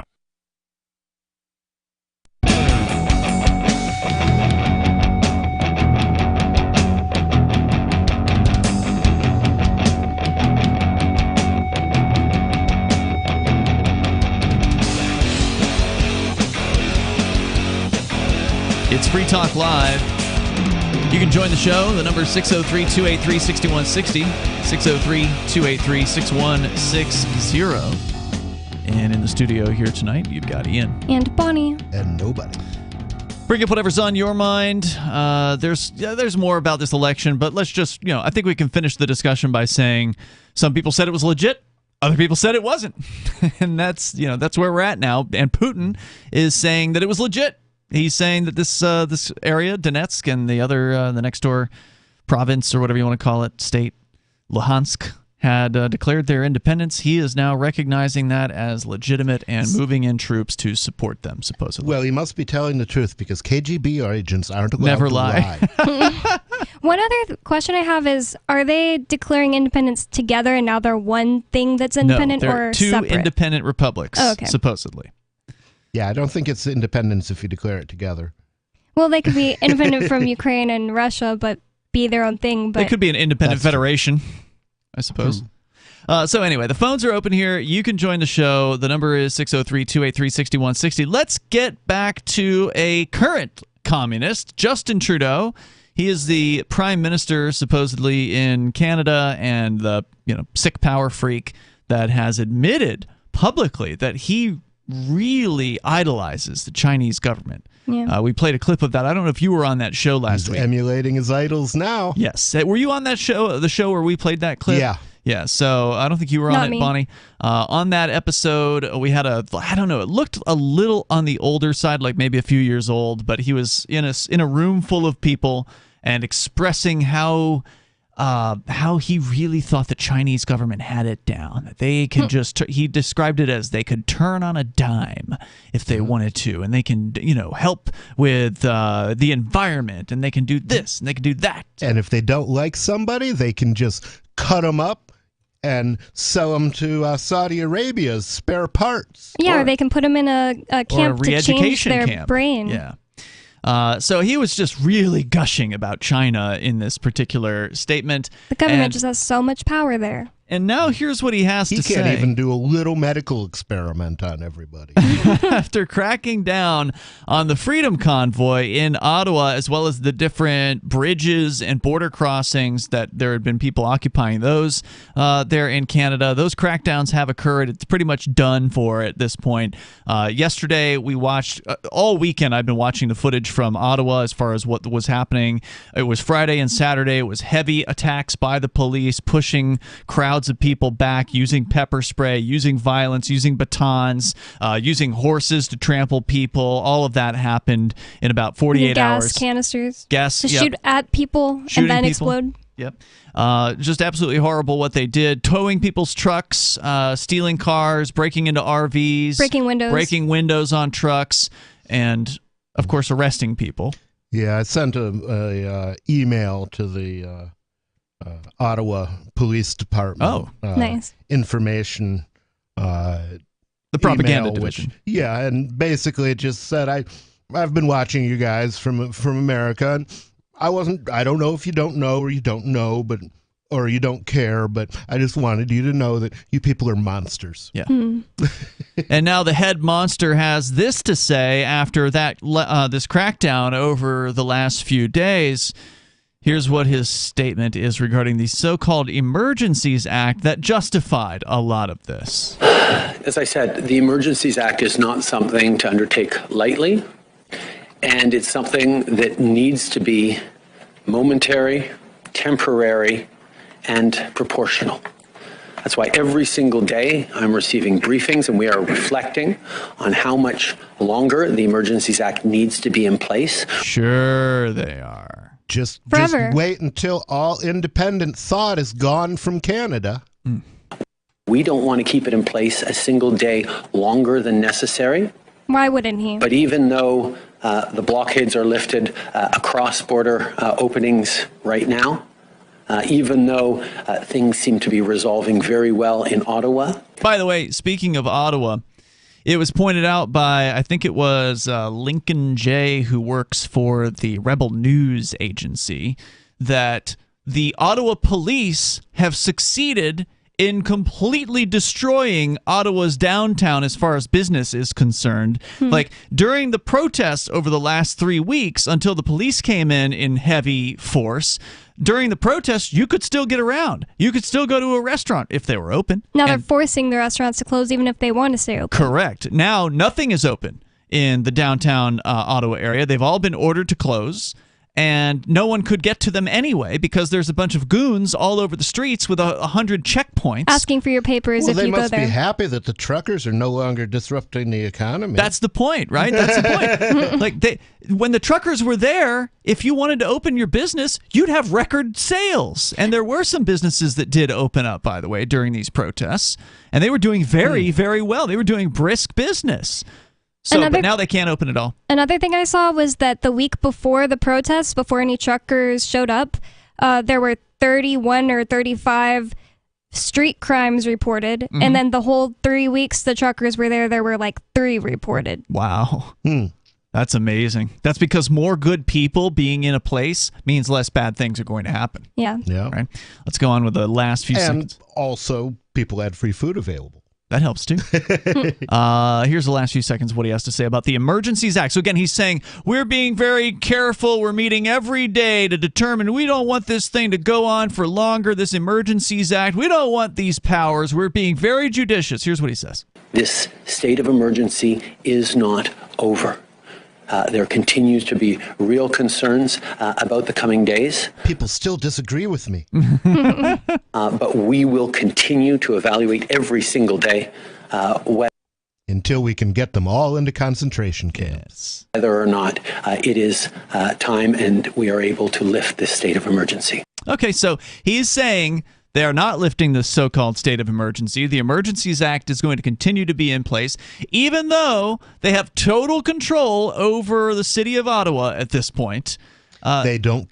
There are mines in Canada that they don't control yet, and that is unacceptable because the mines they don't control might have unacceptable thoughts. Or they might go out and have themselves another protest somewhere, and so therefore they need the ability to crack heads and crack down as hard and as fast as they possibly can. So no, they're not going to rescind the Emergencies Act, according to this guy. So that's another update from Ottawa, but in related news... Well, before you move on from Ottawa, and also connected to the secession topic, today I saw a video of Justin Trudeau from when he was 18 years old in college, and he went to an English-speaking school in Montreal, and they were having a debate, and he was actually speaking French in it, so it was weird. But anyways, they noted it was English-speaking. Anyways... They were debating, and him and his team that were on the side of the feds were getting booed. And then anytime anybody said any of the pro-secession people for Montreal were talking, they were getting like cheered on. And then it had a little interview of him, and he was like, "It's just peer pressure. I don't succumb to peer pressure." And it was just really ridiculous how fetty he is. He's just so fetty. He's the total status He's prick. super against secession. Cut out to be a politician if he doesn't care what the people want. Yeah, right. The people in the whole this whole room were all cheering for secession, and he was just like, "I don't succumb to peer pressure." Also, one thing that I think is so weird about him is he just gets less handsome as he gets older, and I've never thought that about most men. I think he's always looked like a prissy little bitch. Yeah, he does. For sure. Yeah. So that's his statement. They're going to continue with the Emergencies Act, but I wanted to also focus tonight on the organizers of the convoy, because we know they've been targeted for arrest. They were the first people to be arrested, so before the police line started to really push people around and move people in and out of the city, the organizers, or what they are identifying as the organizers, were targeted for arrest. What has happened to them? Where are they right now? What charges have been brought? Did they not get let out yet? That's what we're going to talk about on the way here. One of them is still behind bars, at least, and another one was let out. But we'll tell you about the conditions under which he was released coming up here in moments, and you can share your thoughts on Free Talk Live. The Free State Project has reached its goal of 20,000 liberty lovers who've pledged to move to New Hampshire and get active to achieve liberty in our lifetime. Perhaps you're trying to figure out what part of New Hampshire should be your destination. If so, consider Keene. You'll find more than 150 reasons to move to Keene at move.freekeene.com. Keene is famous for its historic, publicity-generating activism, as well as being the liberty media capital of the world. It's home to freekeene.com, New Hampshire's destination for liberty activism, news, and opinion. For years, we've been compiling over 150 reasons to move to Keene at move.freekeene.com, where you'll learn about some of what's happening here and what makes Keene a great place to live. If you love liberty, you'll probably enjoy anywhere you end up in the Shire. But do your due diligence first. Please visit move.freekeene.com for the full list of over 150 reasons to move to Keene. That's move.freekeene.com. I'm a little obsessed with My Magic Mud. Several years ago, I met Jessica Armand, the founder and CEO of My Magic Mud, and I didn't even know my teeth were coffee stained. A week's worth of use convinced me, and now I use it every 3 or 4 days. It's clinically proven to whiten teeth, and I think it cleans better, too. My Magic Mud's available at most local health food stores, Sprouts, Natural Grocers, CVS, Walmart's Natural Beauty Aisle, but I can get it for you for 20% off with coupon code FTL20 at mymagicmud.com. FTL20 mymagicmud.com. Tired of cancel culture? Sick of mega tech corporations holding an axe over your head? Join the LRN.FM Matrix chat server. It's self-hosted, so no one else can tell us what to do or say. Don't like the existing channels? You can make your own. You can even connect into some of our channels from other Matrix servers. It's federated. For the full LRN.FM Matrix experience, though, you should join our server via the step-by-step instructions at chat.lrn.fm. Chat.lrn.fm. This is Michael Dean from the Freedom Fiends. I've run websites since 1996 and have used over a dozen web hosts in that time. AgristHosting.com is the only one that hasn't broken my heart. Agrist Hosting's uptime and service is stellar, and their DDoS mitigation is the best I've seen. That's important because if you tell the truth in this world, you'll ruffle feathers. And some people will try dirty tricks to silence your voice. No matter what the haters hit us with, Agrist Hosting keeps our websites online. If you have a mission-critical commercial presence or a world-changing activism site, you cannot tolerate any skullduggery. So go with agristhosting.com. Have a WordPress or blog site, but you're not satisfied with performance or uptime? Or just want raw hosting? Want to pay with Bitcoin? Agrist Hosting specializes in high-performance hosting with personalized service. Go to agristhosting.com and click on the button that says Get Hosted. That's agristhosting.com. If you want to know the latest about Free Talk Live before we go on the air, all you need to decide is how you want it delivered. It's your choice. Visit news.freetalklive.com to receive our usually weekly news updates by email. Plus, we have a Twitter account at twitter.freetalklive.com, and you can follow us on the decentralized Mastodon platform at toot.freetalklive.com. So please follow us at toot.freetalklive.com and sign up for our emails at news.freetalklive.com. There are basically 2 types of advertising, direct response and branding. Radio's great for direct response with its low cost to listener ratio, but audio can't be beat for branding, which is a longer term endeavor. You want to be the first thing that someone thinks of when they think about your product or service.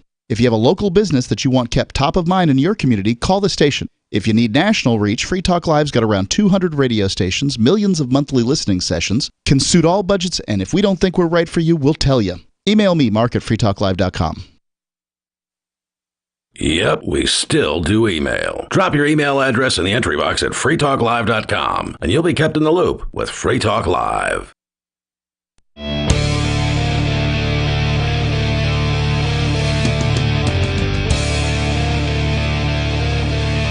This is Free Talk Live. The phones are open. You can join us.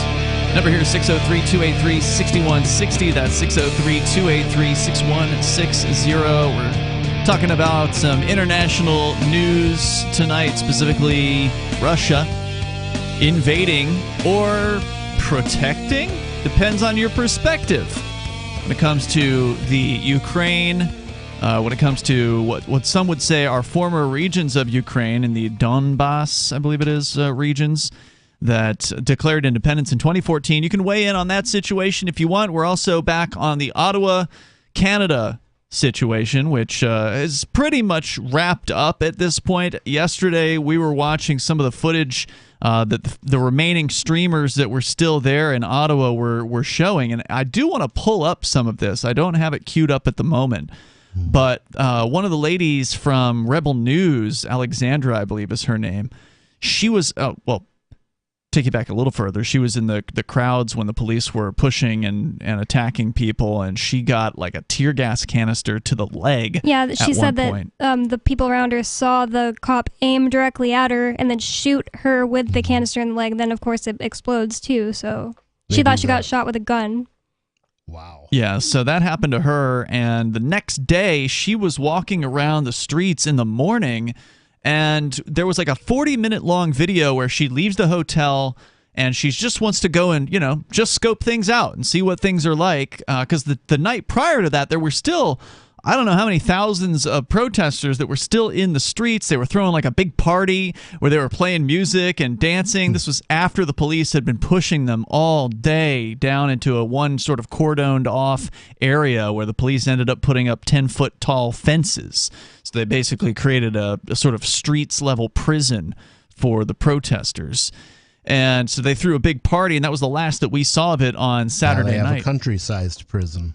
Yes, but then Sunday morning, she's walking around those very same streets, and they're basically a ghost town. There's no one out there with the exception of a few mainstream media correspondents doing their reports. So they didn't give any trouble to. Of course not. Because they And were CBC. everywhere else, it was cops, cops, cops. Everywhere she walked, it was literally no more than 5 minutes. She could not go more than 5 minutes without being harassed by armed goons who were demanding to know where she was coming from, where she was going, please, and show us your papers. She would have to show them her hotel receipt, so she'd have to show that she actually is staying in a hotel.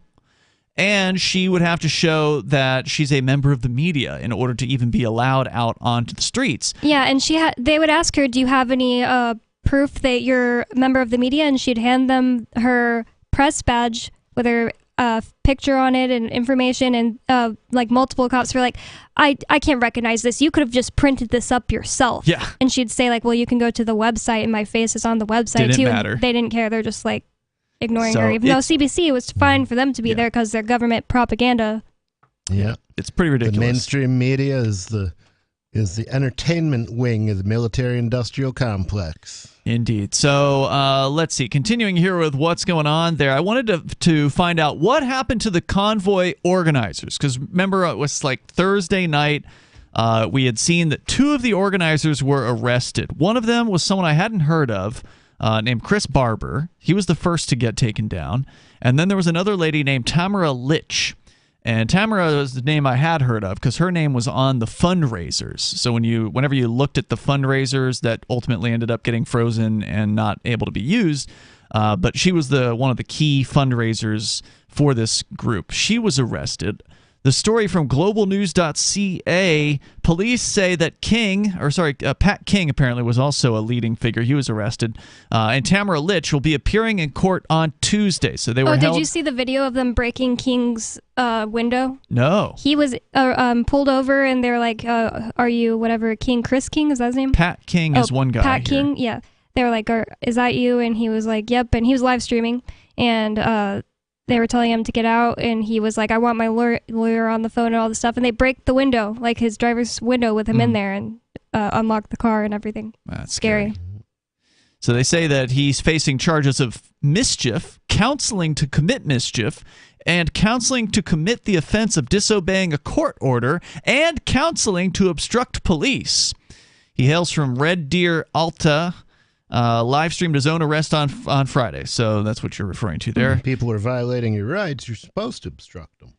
And he's got a bail hearing set for tomorrow. So they've held both King and Tamara on throughout the weekend until they can go for a bail hearing. Now, whether they will be granted bail or not remains to be seen. Whether they will accept the conditions remains to be seen, because I'll tell you about what the conditions were for this other guy who has been released. So Chris Barber, he was the first one to get arrested.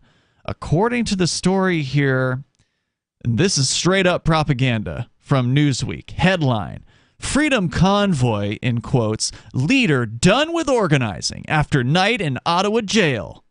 As though it was so bad of an experience that he's throwing in the towel and he's never going to get involved with, freedom events ever again. A Canadian Freedom Convoy leader says his, quote, organizing days are over, unquote. If that was true, the way you just described it, wouldn't it be terrifying to live in Canada, even if you're pro-mandates? Why would you brag about that? They can just grab... people terrified. They're terrorists. That's what they do. Yep. You mean, why would who brag Even about? if you are pro-mandates and you're writing this article, why wouldn't you be like, this is horrible. They scared this man out of organizing to dissent against the government. People can't realize, they don't have the foresight to realize that even if they agree with what the government's doing right now, tomorrow they might it can be used disagree, against them. And it can be the power that is gained can be used against them. Statists aren't that bright. Yeah, I don't think they do have that foresight. Chris Barber, the prominent leader and organizer of the Freedom Convoy protest, was arrested Thursday alongside Tamara Lich. Attorney Keith Wilson told the Globe and Mail that Barber is being charged with alleged counseling to commit mischief, obstruction, and counseling to commit obstruction. By Friday night, Barber had been granted bail and released after spending one night in the Ottawa police cell block, according to the Ottawa Citizen. The now former leader was released on the condition that he leave town within 24 hours, return to his residence in Saskatoon, and never support the protests ever again, verbally, on television, or online. Oh, sounds kind of like what they did to nobody. Well, in a way. It sure does. His release... Although I guess they knew they couldn't limit what I said, because they just said I couldn't speak at all. Yeah.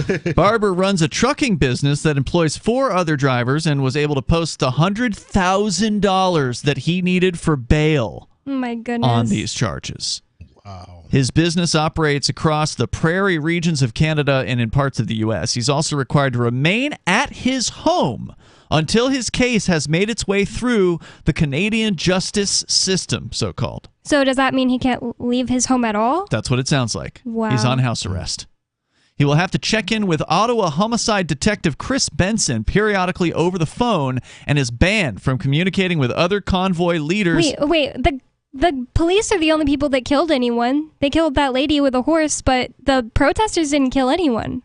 That's Why does correct. he have to communicate with a homicide detective? Well, for the same reason that we have probation officers, even though we're using them as probation officers for some reason. Yeah, we're not on probation, but we have nobody and I have probation officers. Yeah. For pretrial confinement stuff. So they also arrested 2 other supposed organizers named Daniel Bulford and Patrick King on Friday. Should Barber's case go to trial, according to the Ottawa Citizen, it's expected the Crown Attorney's Office will seek a 2-year prison sentence for criminal charges, including, quote, tormenting, unquote, the Canadian capital. Did you know that you could torment? Yeah, a capital. Wow. And inciting other protesters to engage in illegal behaviors. But yet, the evil bastards running Canada can torment a whole country for 2 years. Yep. Throughout the protest, Barber has been active on TikTok under account name BigRed19755. He's previously compared Canada's COVID-19 restrictions and vaccine mandates, which were 2 of the things they were trying to repeal, as, quote, tyranny at its finest. In a statement on Tuesday... And he's not wrong. Yep, sounds right to me. He urged participants to comply with law enforcement should the situation arise. Quote, we'll follow any direction of law enforcement. We've said it right from day one. If you're confronted by a police officer and the handcuffs come out, put your hands behind your back. Take it like a man. I've never been arrested by police. I've never had handcuffs on. If that comes, I'll be the first guy to get arrested. And he actually was the first guy to get arrested. And now they're saying he has to stay at home for however god-awful long time it takes for them to get to this trial. Due to COVID, it will be years and years. Express his opinion again. And cannot express his opinion as long as that opinion supports the protests ever again, apparently. And presumably at least until the trial. We got more coming up. You can share your thoughts. Hour 3's on the way on Free Talk Live. There are lots of ways to listen to Free Talk Live. Our podcast has been around since podcasts began, and now the FTL feed is loaded with content besides our full show archives. Did you know that we make it easy for you to customize your podcast subscriptions? We have different feeds, one that includes only our full shows, one with just the Daily Digest, and our main feed that includes everything. You decide what you listen to. It's quick and easy to customize your feeds at feeds.freetalklive.com. That's feeds.freetalklive.com. Do you feel like your nation, state, or community no longer holds your values? Have you dreamt of a place where people agree that liberty is important and are free to pursue their projects so long as they respect the property of others? There are many people just like you that are discovering freeprivatecities.com. Their social media links are at the upper right of the page at freeprivatecities.com. All skill levels will be needed when the first of the Free Private Cities opens. It's sooner than you think. Stop arguing and build. freeprivatecities.com. Looking for a great real estate investment? Consider New Hampshire, which is ground zero for the Liberty Movement. Your first call should be to Mark Worden from Porcupine Real Estate. He's more than just a real estate agent. He's your New Hampshire concierge. Where are the best places to live? Do you want farm, city, the burbs, or forest? Do you want a duplex or multifamily building so that renters pay your mortgage? There are homes in all price ranges in New Hampshire, and Mark can help with financing too. Invest in liberty and property. Mark Worden can help. PorcupineRealEstate.com. What if you want to hear the latest episode of Free Talk Live, but all you have is your phone, you forgot to download our archive, and you have no data connection? You can call our Listen line at 641-793-0191. That's a long-distance number, so you may incur charges. If not, listen as long as you want. 641-793-0191. The Free Talk Live Listen line, 641-793-0191. You're listening to the live edition of Free Talk Live. Hour number 3 is next after the news here on the Liberty Radio Network at LRN.FM.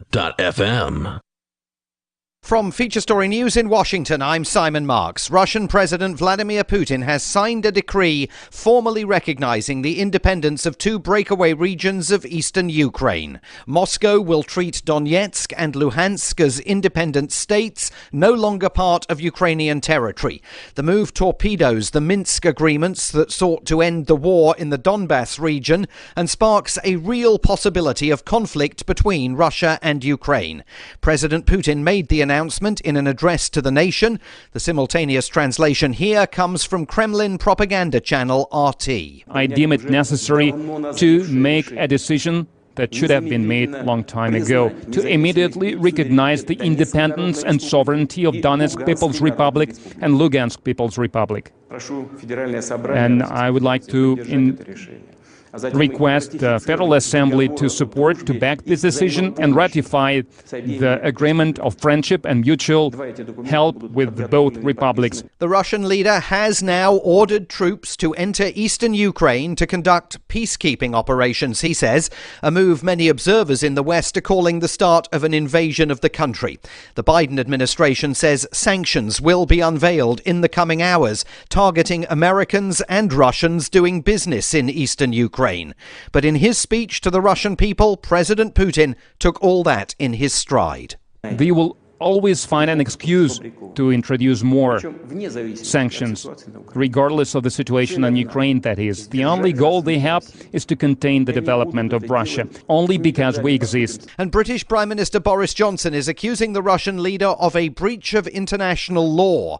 From FSN's London bureau, Chris Jones with that reaction. Asked about the decision at a Downing Street press conference, Boris Johnson declared the move a clear violation of international law. It's a flagrant violation of the sovereignty and integrity of Ukraine.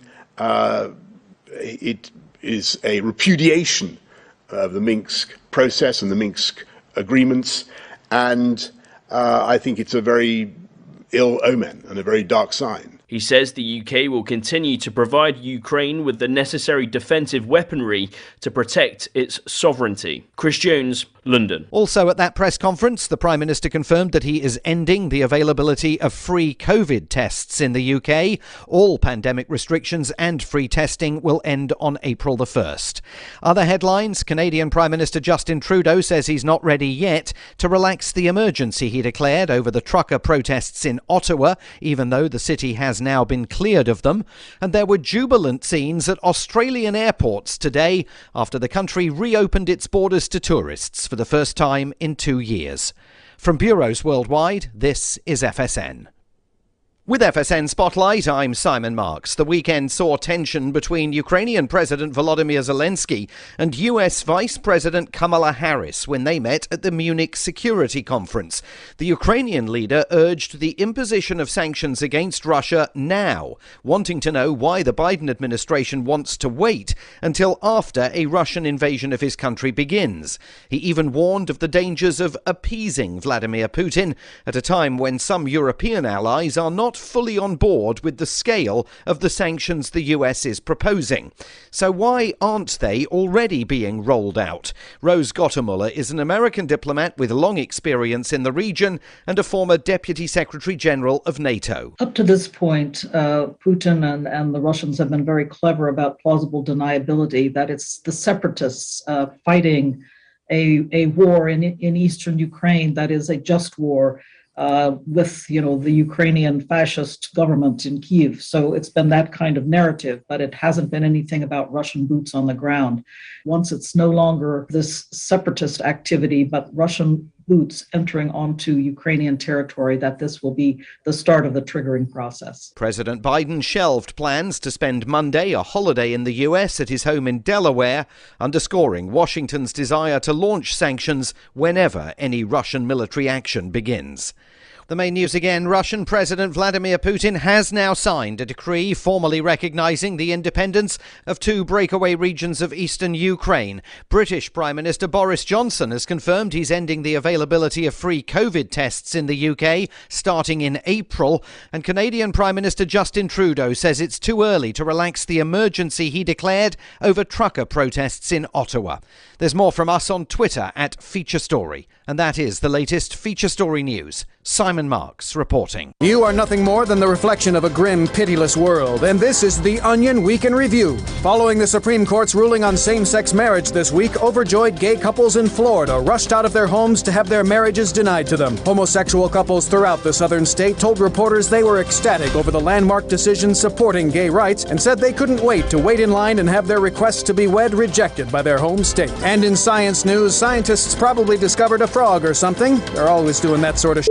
In other news, an 8-year-old boy surprises his Marine father during a firefight in Afghanistan. Johnny Depp is now physically unable to walk unless whimsically teeter-tottering across a rolling log, wobbly plank, or swaying beam. And Silvio Berlusconi is transferred to a steamy, all-female penitentiary. If you're seeking a celebrity interview, stay away from that bastard Tobey Maguire, who apparently can't even pick up a phone to say he has a schedule conflict and won't be able to make it into the studio. For more, keep checking theonion.com.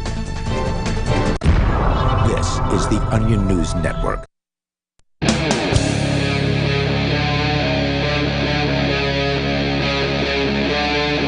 Free Talk Live.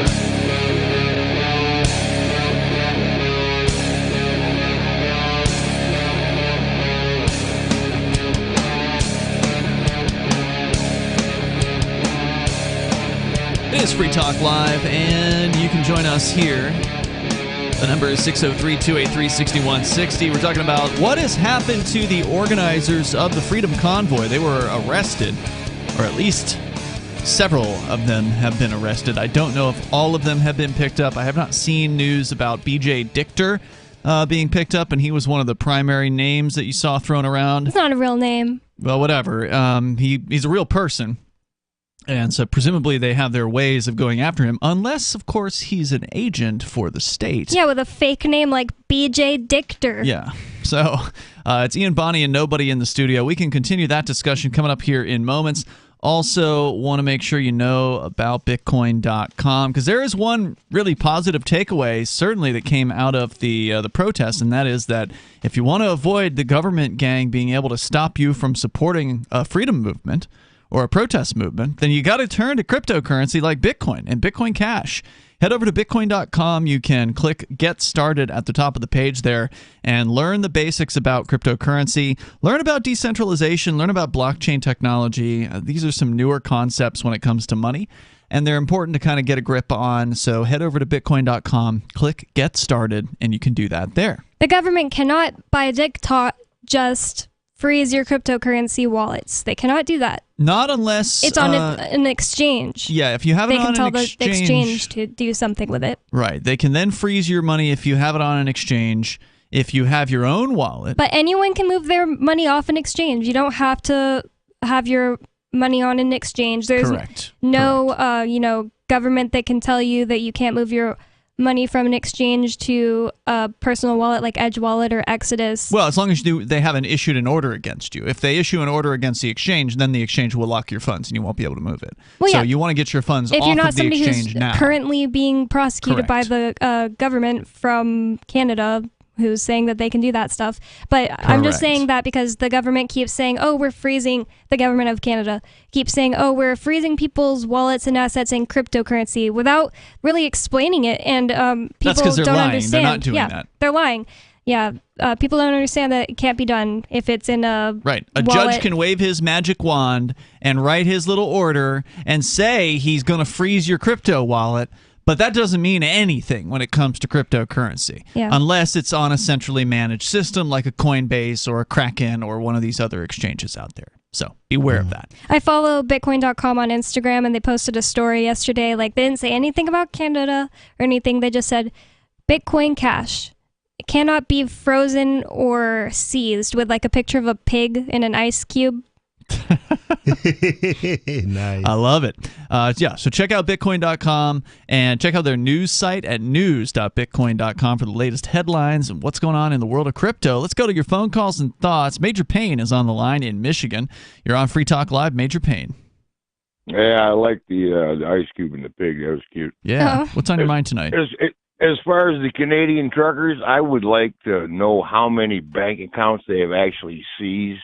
And this little Justin Trudeau tyrant, I mean, comparing the truckers to flying Nazi flags, dude, this is exactly what Hitler did to the Jews. He took everything they had and burned them up. Yeah, absolutely. I mean, Justin Trudeau is much closer to a Nazi than any of the freedom protesters. That's for sure. He even culturally appropriated the idea of forcing people to submit to medical experiments from the Nazis. Yeah, just the audacity of this man to make that comparison when he himself is paddling the damn boat. I mean, good grief. But I was thinking about back in the 80s, they were peddling these Ukrainian brides. I remember seeing them in personal ads and, magazines and whatnot. Yeah. And these were good-looking girls. But it seems to me the situation they got going on now, they might be thinking about having a scratch and dent sale or something. I don't know. It's getting weird. Yeah, it's funny. The Ukrainian bride thing wasn't just an 80s thing. That's still going on to this day. I mean, and understandably, there are a lot of people that would like to get out of the former Soviet republics, and they might not be able to easily afford to do that. So getting married to someone is a way to escape. And so that still goes on today. In fact, years ago, Mark had found some Ukrainian bride company online, and he wanted me and Daryl to go over there on one of their little tours or whatever you call it. And I did some research into it just out of curiosity and found out there's a lot of like scamminess when it comes to these setups. So you better be careful if you get into this stuff. Well, it's a flesh peddling market. It's going to be sketchy. Yeah. For sure. Oh, damn, you made my thought run right out my ear with that one. That's all right, man. All right. Thanks, Major. Appreciate the call. Let's go to Sarah. She's on the line in New Mexico. Sarah, you're on Free Talk Live. What do you think about the Ukrainian brides, Sarah? I just kind of, I'm wondering if they're coming, the Russian brides and all that, they were probably sent as spies, find out about the American country. That's more than what I think, you know? Why couldn't they just it could be. Come here. You know? Yeah, if they were spies, then I would think they would be well-funded and be easily able to relocate themselves. Usually the women in Ukraine who are looking to meet a man are needing help financially. That's why they're looking to meet some random guy from the internet. Well, and then also they could be leaking American life information also. You know, I don't know. Are you a Russian spy? No, I am not a Russian spy. I'm an American Communist Party. Should have think about it, though. And so I'm trying to educate the Americans not to fight the Russians. In fact, join the Russians and be on their side. You know, so I am not a spy. I'm what do you call that? I'm just an So educator. why do I want the Russians controlling my life instead of other Americans controlling my life? Well, the communism is more of a fair system because the capitalists, they just wring you out and leave you poor and starving and freezing to death. Wait a minute. Now, we're living in a country where nobody is starving to death, and I don't mean me, I mean the other nobody, but yet... Do you know? But it didn't seem to sink in the conversation we had the other day. They literally starved millions of people to death in the Soviet Union. Look it up, you idiot. Wait a minute. Welfare is a communist system. That's why you guys hate it so much. Welfare is not communism. Communism is much worse than the welfare state. The welfare state is a step toward communism, but until people are starving to death, you haven't achieved communism. Well, wait a minute. Why do they give out so many? But there's plenty of starving people in New Mexico. It's one of the poorest states, and they're always asking for food donations and food boxes because they are starving. And they get them. That's why they don't starve to death. Yeah. Like they did in the Ukraine. Millions of people starved to death. There was no food to give away because the communist system is just not efficient at figuring anything out. They have no prices, and so therefore they have no market signals. They have no market. There's none of that. I'll argue and fight with you another day. Well, there's no reason to fight, Sarah. The other day, you told me you don't read about this stuff, so we can't go off of like who learned something from history. But the other day, our caller Jessica from Missouri, she called in and said that when she was in high school, her class went to Russia in 1971, and she said everyone, even the party members, were starving and had cardboard shoes in the Soviet winter. And that was in the better times. So that was in the 70s. Well, the thing is, they're going to put on sanctions. They put on sanctions on every communist country. Venezuela, Cuba, North Korea, they put... once again, blaming the United States. But they could... If your system can't work without trading with free people, how are you going to survive when there are no free people to trade with? Thanks for the call, Sarah. Appreciate it. The number here is 603-283-6160. Great point, nobody. 603-283-6160. And besides, it's ridiculous, the idea that these places could not sustain themselves without the help of the United States. Venezuela is plenty lush. They can grow all the food they want. They were the richest country. So you've signed the Shire Society Declaration and are planning your move to New Hampshire to be around more liberty-oriented people. Next, sign up for the Shire Society Forum at forum.shiresociety.com. There are a bunch of people there who are already in the Shire, and they want to meet you. If you're already in the Shire physically, you should also come by the forums. Remember, not everyone uses Facebook. New people are signing up for the Shire Society Forum every month, so drop in and say hello at forum.shiresociety.com. After a devastating war, the alien visitors were driven back, and their willing human collaborators were left behind to face the music.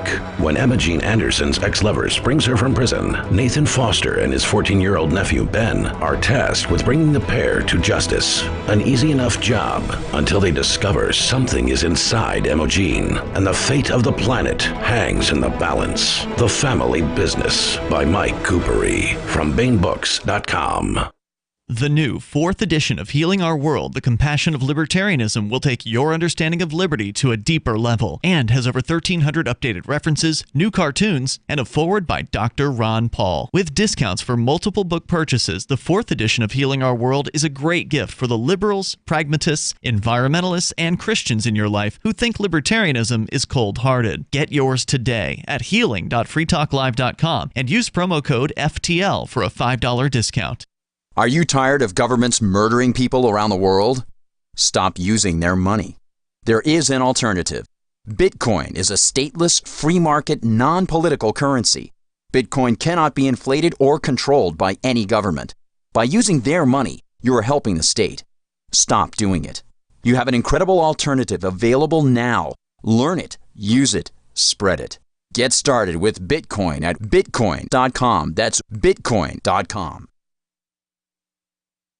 We have some good news. The indictments against Ross Ulbricht in the District of Maryland were dismissed with prejudice, meaning they can never be refiled. This is especially good because those indictments contain the only charge ever made that Ross engaged in murder for hire. This was a serious allegation that Ross Ulbricht denies. It was never prosecuted or ruled on by a jury, but was trumpeted by the federal government and the media as if it were proven fact. The Maryland court held these indictments for almost 5 years, poisoning Ross's case and leaving him under a cloud of unproven allegations. As explained in Ross's appeal to the Supreme Court, the fact that the judge used these allegations to give Ross a draconian sentence of double life without parole violated his Sixth Amendment right to a jury trial. Judges are required to issue sentences based on convictions decided by a jury, not unproven allegations never even charged at trial. Although this is a positive development, the dropped indictment will not set Ross free. Now, a presidential pardon is Ross's only hope of freedom. Sign the petition at freeross.org. freeross.org. Tired of cancel culture? Sick of mega tech corporations holding an axe over your head? Join the LRN.FM Matrix chat server. It's self-hosted, so no one else can tell us what to do or say. Don't like the existing channels? You can make your own. You can even connect into some of our channels from other Matrix servers. It's federated. For the full LRN.FM Matrix experience, though, you should join our server via the step-by-step instructions at chat.lrn.fm. chat.lrn.fm. My name is Jacob Hornberger. I'm president of the Future of Freedom Foundation, which Congressman Ron Paul awarded for having an outstanding freedom website. Write us at fff@fff.org, and we'll send you a free 3-month subscription to our monthly journal of libertarian essays and our booklet, Economic Liberty in the Constitution, which George Mason University economics professor Walter Williams praised in a recent column. That's fff@fff.org. Got Telegram? You can follow our channel there and discuss show prep with other listeners at telegram.freetalklive.com.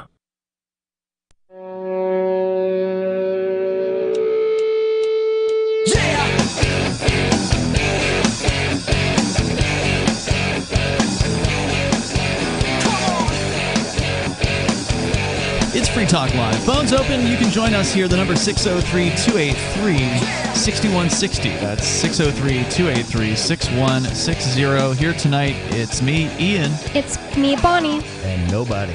And coming up in just a few months from now, 4 months away, basically, at this point, you can join us for Fork Fest 2022. It's the 6th annual Fork Fest. And what is Fork Fest? How would you describe it? Nobody? What is Fork Fest? Fork Fest is... a little preview of freedom. It's a group of people hanging out in a campground and pretty much doing what they want, you know, basically being who they are, being left free to do it. It's kind of like an open source camping festival. You get to decide what happens. It's up to you to create the things that happen. So, you know, if you want somebody to cook, you should probably be the one cooking. If you want to throw if you want to have a poker game, you should probably bring a poker table and some chips. And poker, you brought her. Poker up front, liquor in the rear. I think that's how it goes. Yep. Or the other way around. Liquor in the front and poker in the rear. That's it. So anyway, check out forkfest.party. Whatever you want to happen, maybe it'll happen if you don't do it, but if you do bring whatever it is you want to the table, then you are guaranteed to have what you want happening, because it's really all about the self-starters, the doers, the people that are willing to create. That's ultimately who should be attracted, I think, to Forkfest. But if you just want to come hang out at a campsite with other freedom-loving people, you can do that too. You don't have to create anything. You can just put a tent up or bring your RV. Just get your site from Rogers Campground, which is located in the beautiful White Mountains of New Hampshire. It all happens right after the Porcupine Freedom Festival in the very same location. So what you want to do is mark your calendar June 27th through July 3rd for Forkfest. But if you want to attend the Porcupine Freedom Festival, you want to be there the week before that. Now, there are tickets for the Porcupine Freedom Festival, and those are nearing sellout status. So I can't say whether or not they're sold out yet, but over a week ago, they were at 82% sold out.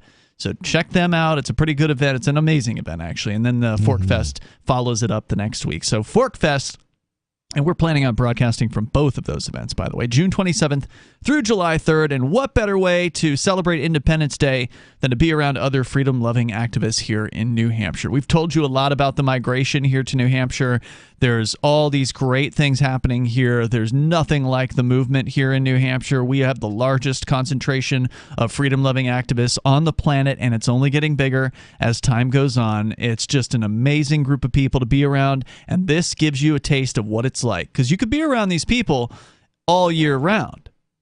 That's just up to you, is whether or not you want to actually pick up your life and make the move. And so a great way to kind of test the waters, test the community out, and get a feel for it is to come up here during the Porcupine Freedom Festival and then the Forkfest, which happens June 27th through July 3rd. Go to forkfest.party, the unofficial website, to learn more. As we go to your phone calls and thoughts, we've got El Conejo calling us from out west. El Conejo, you're on Free Talk Live. Yeah, I was calling about the Freedom Convoy in the U.S., and did I hear that they're going to Washington, D.C.? Is that where they're headed? There's a rumor that, according to a website calling itself the People's Convoy, let me get the actual URL for you, peoplesconvoy. I thought it was .org.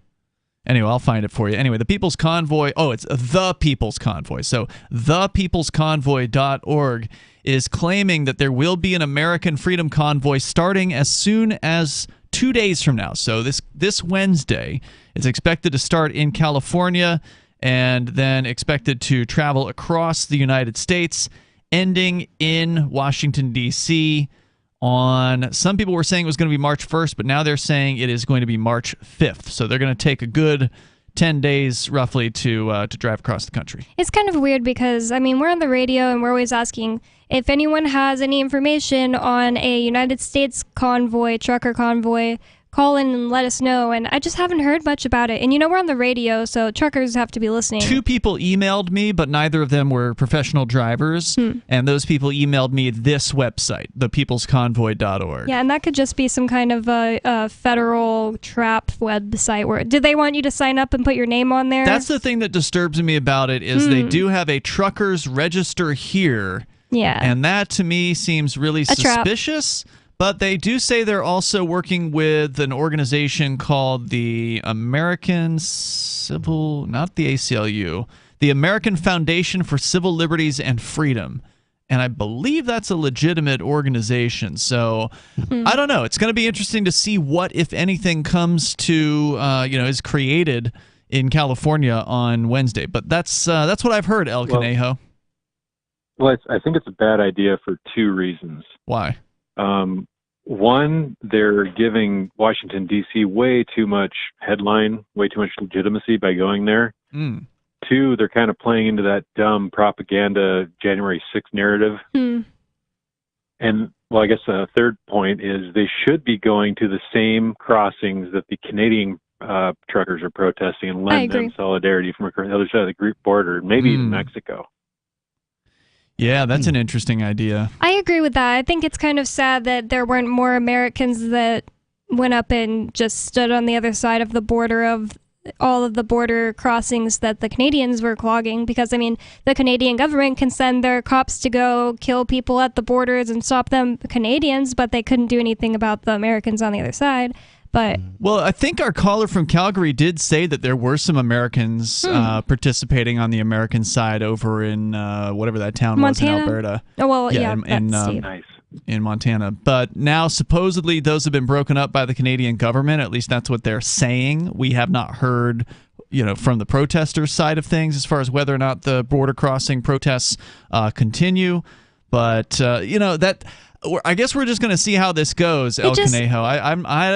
It's hard to really believe this is going to become a real thing because we haven't been pushed hard enough. Like there isn't as heavy as a hand with the COVID stuff as there is in Canada here in the United States. So I just really don't think that people have an actual motivation to do it.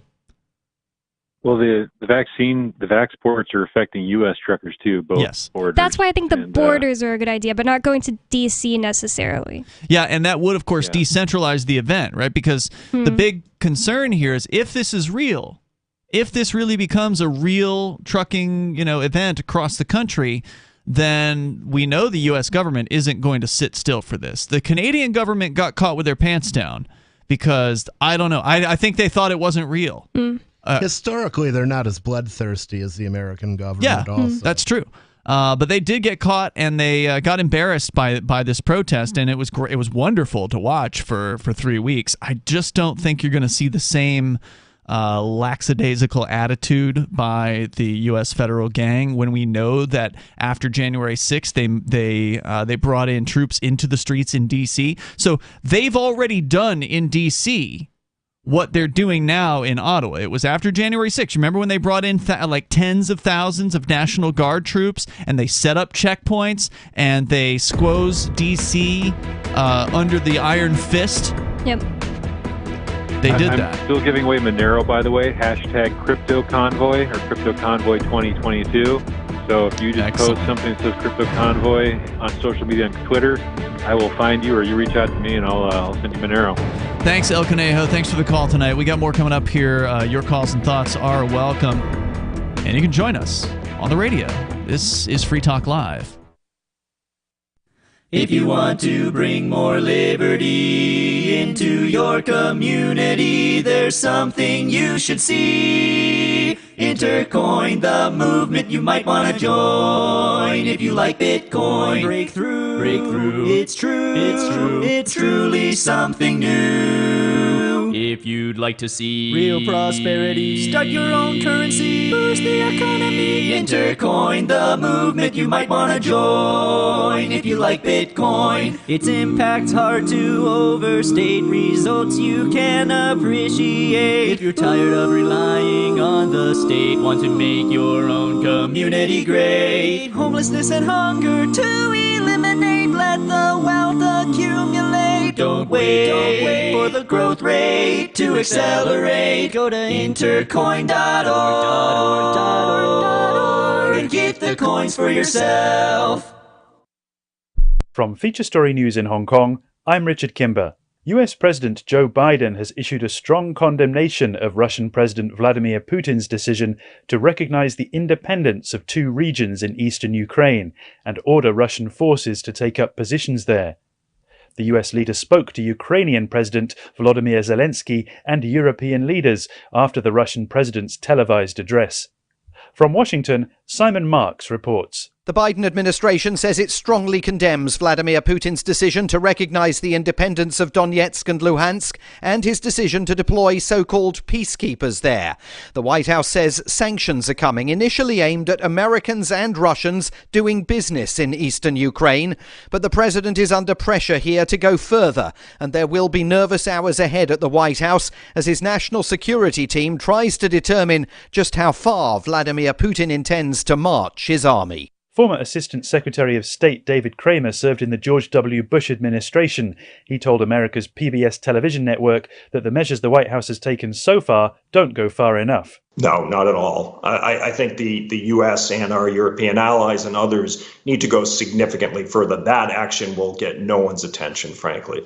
The sanctions on Putin and his circle, I think, are the ones that Putin fears the most. And so while he hasn't launched a full-scale invasion, this looks like he's on the verge of doing so, or at least putting diplomacy to the side and resorting to force and war. And so in that case, I think we need to move now to try to preempt any further action and give Mr. Putin a taste of what could come if he goes even further. In other news, UK Prime Minister Boris Johnson has announced the end of all COVID-19 restrictions in England beginning on Thursday. He says the country must now learn to live with the virus, with the majority of people now protected against it through vaccination. However, the opposition Labour Party says the government's new plan is half-baked. Chris Jones has more from London. No more mandatory mask wearing, no more legal requirement to self-isolate, and no more routine contact tracing. That's the plan from Thursday, says Prime Minister Boris Johnson. And from April 1st, free testing for the majority of the population in England will also go. He says that it's now possible to remove all remaining COVID-19 restrictions because of the high number of people vaccinated against the virus. But some disagree. Leader of the Labour Party, Sir Keir Starmer, says the plan for living with COVID has only brought about more disarray. Not enough to prepare us for the new variants which may yet develop. An approach which seems to think that living with COVID means simply ignoring it. So what confidence can the public have that this is the right approach? Chris Jones, London. From bureaus worldwide, this is FSN. Our Matrix server is about as free as internet chat can be. Join the existing rooms or create your own at chat.freetalklive.com.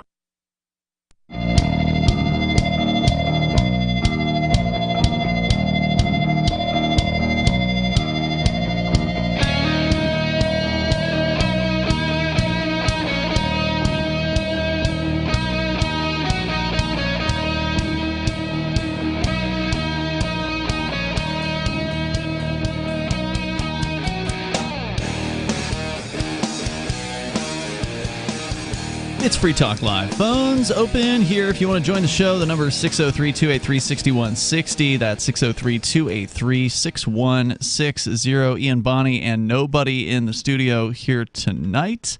We're talking about the, we weren't talking about it, but somebody else brought up the People's Convoy, because that's what you can do on Free Talk Live. You can bring up whatever's on your mind. And the People's Convoy is a website. So far, it's just a website, but they're saying it's going to be a real convoy going across the United States, starting in California, and then 10 days later ending in Washington, D.C.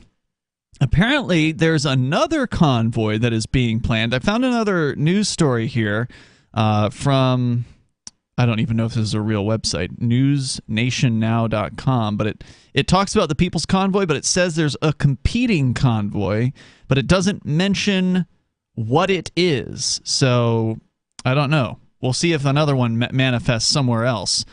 But as our last caller pointed out, there does need to be another option. There needs to be something, for instance, maybe at the borders of the U.S. and Canada to show solidarity with what was going on up in Canada. But according to this same station, the Washington, D.C. police are already activating extra officers.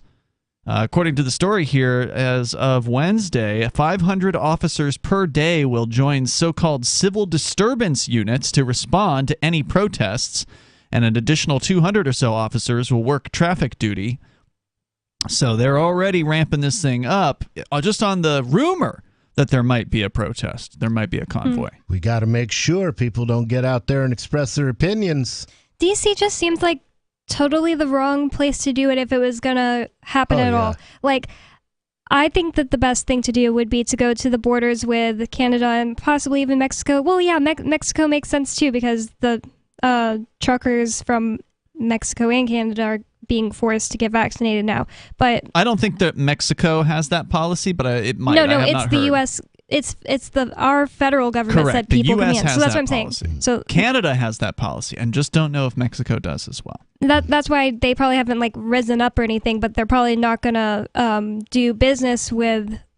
Maybe Mexico's not a good idea. They're probably, if they don't want to get vaccinated, they're probably just like, okay, then I'm not gonna drive my truck across the U.S. border. But anyways, if you can't do the border for whatever reason, I think the next best idea would be to go to a city where they're forcing people to have the vax passports. Like, maybe New York City, Chicago, even like New Albany, York City, or San Francisco, something like that. It seems like a better idea than DC. I don't know that DC isn't doing the passports. They might be, but they just seem to be like, that's like wanting to die. Like there was a thing earlier this year where some guy walking into the lion's den, that sort of thing. Yeah. Earlier this year, 2021. There was some big story about some van that was just parked outside of one of their precious buildings. Remember? And then like they went up and checked him for bombs and all this stuff. Like it was just this big deal they were making out of it. I don't remember really what came out of it. Maybe you were in jail. District DC police are canceling time off for officers between February 22nd and March 5th. So if you had been a police officer in Washington, D.C. and you'd requested time off, that has now been canceled. Well, just murder people. You get a paid vacation. It's true. It's sad but true. Let's talk to Vernon. He's on the line in New Orleans. Vernon. So I read one of the triggering points for the Canadian government in those protests was the people in a hot tub right in front of Parliament. And I was just wondering if y'all had ever seen any videos. I've tried to find that, but I just haven't been able to find that. But I just think that would be hilarious. What was this? A video of people in a hot tub triggered the protests? Is that what you were saying? No. It triggered the end of the protest. Like the Canadian government, one of the triggering points for them to decide to end the protests was the fact that there was a hot tub on the flatbed right in front of Parliament and people just hanging out and they're partying. And I didn't know if y'all had seen a video of that or not. I wanted to kind of see how that was set up. I remember hearing about it. I don't recall if I saw the imagery of it, but that's hilarious. Oh, very funny, yeah. And there was a good story on the Wall Street Journal website about, the internal thinking of the Canadian government with that. And I think the Prime Minister saw images of that on the news, and that was, like I said, one of the things. And then the other things like people partying and the music, the DJs. Oh yeah, the government hates it when you don't take them seriously. They hate that. Mm-hmm. If you're having a good time at your protests, they really hate that too. Yeah, exactly. Were there any injuries? This is my last question, and I'll get off the air. Were there any injuries or anybody hurt? You mean besides the people that were trampled and attacked by the police, the Ottawa police and the Quebec police and the Toronto police? Lots of people got, smacked in the face with a huge stick by cops. Or Lots of in people, the ribs. Or in the knocked ribs. Down, trampled by horses. So is that what you mean by injuries? Pepper sprayed. I think we lost gas him. Canisters shot at them, and then of course the gas that's illegal warfare, really. But if by what he means is did anyone get injured at least from the protesters? No, I've not heard of any stories like that. And that they would be talking about it constantly. Oh, yeah. If a protester hit a police officer or something, they would never stop talking about it. So pretty sure it didn't happen. Yeah, the cops would make. And thanks, Vernon, for the call. I think we lost your call, but the cops in in Ottawa on their Twitter account would make statements about how protesters are attacking us. That's why we're wearing helmets and protesters carrying batons. Are throwing fuel at us. But there was so many live streams going on at once, and me and Ian were watching them for days. And yeah, surely they could have footage of it. I mean, if there was a protester who attacked the police, we know the police had cameras. Like if you watch the footage of the live streamers, you can see the cops are holding their own video cameras, and the cops also have body cams as well. So the cops were cameraed up as much as the protesters. So if they want to prove that a real protester actually, came at them in some sort of violent manner, surely they've got the footage to prove that. And the charges to back it up, but they haven't actually proven any of that. The truth is, as far as we can tell, there wasn't a single violent incident. There wasn't a single... No, there was by the protesters. Single...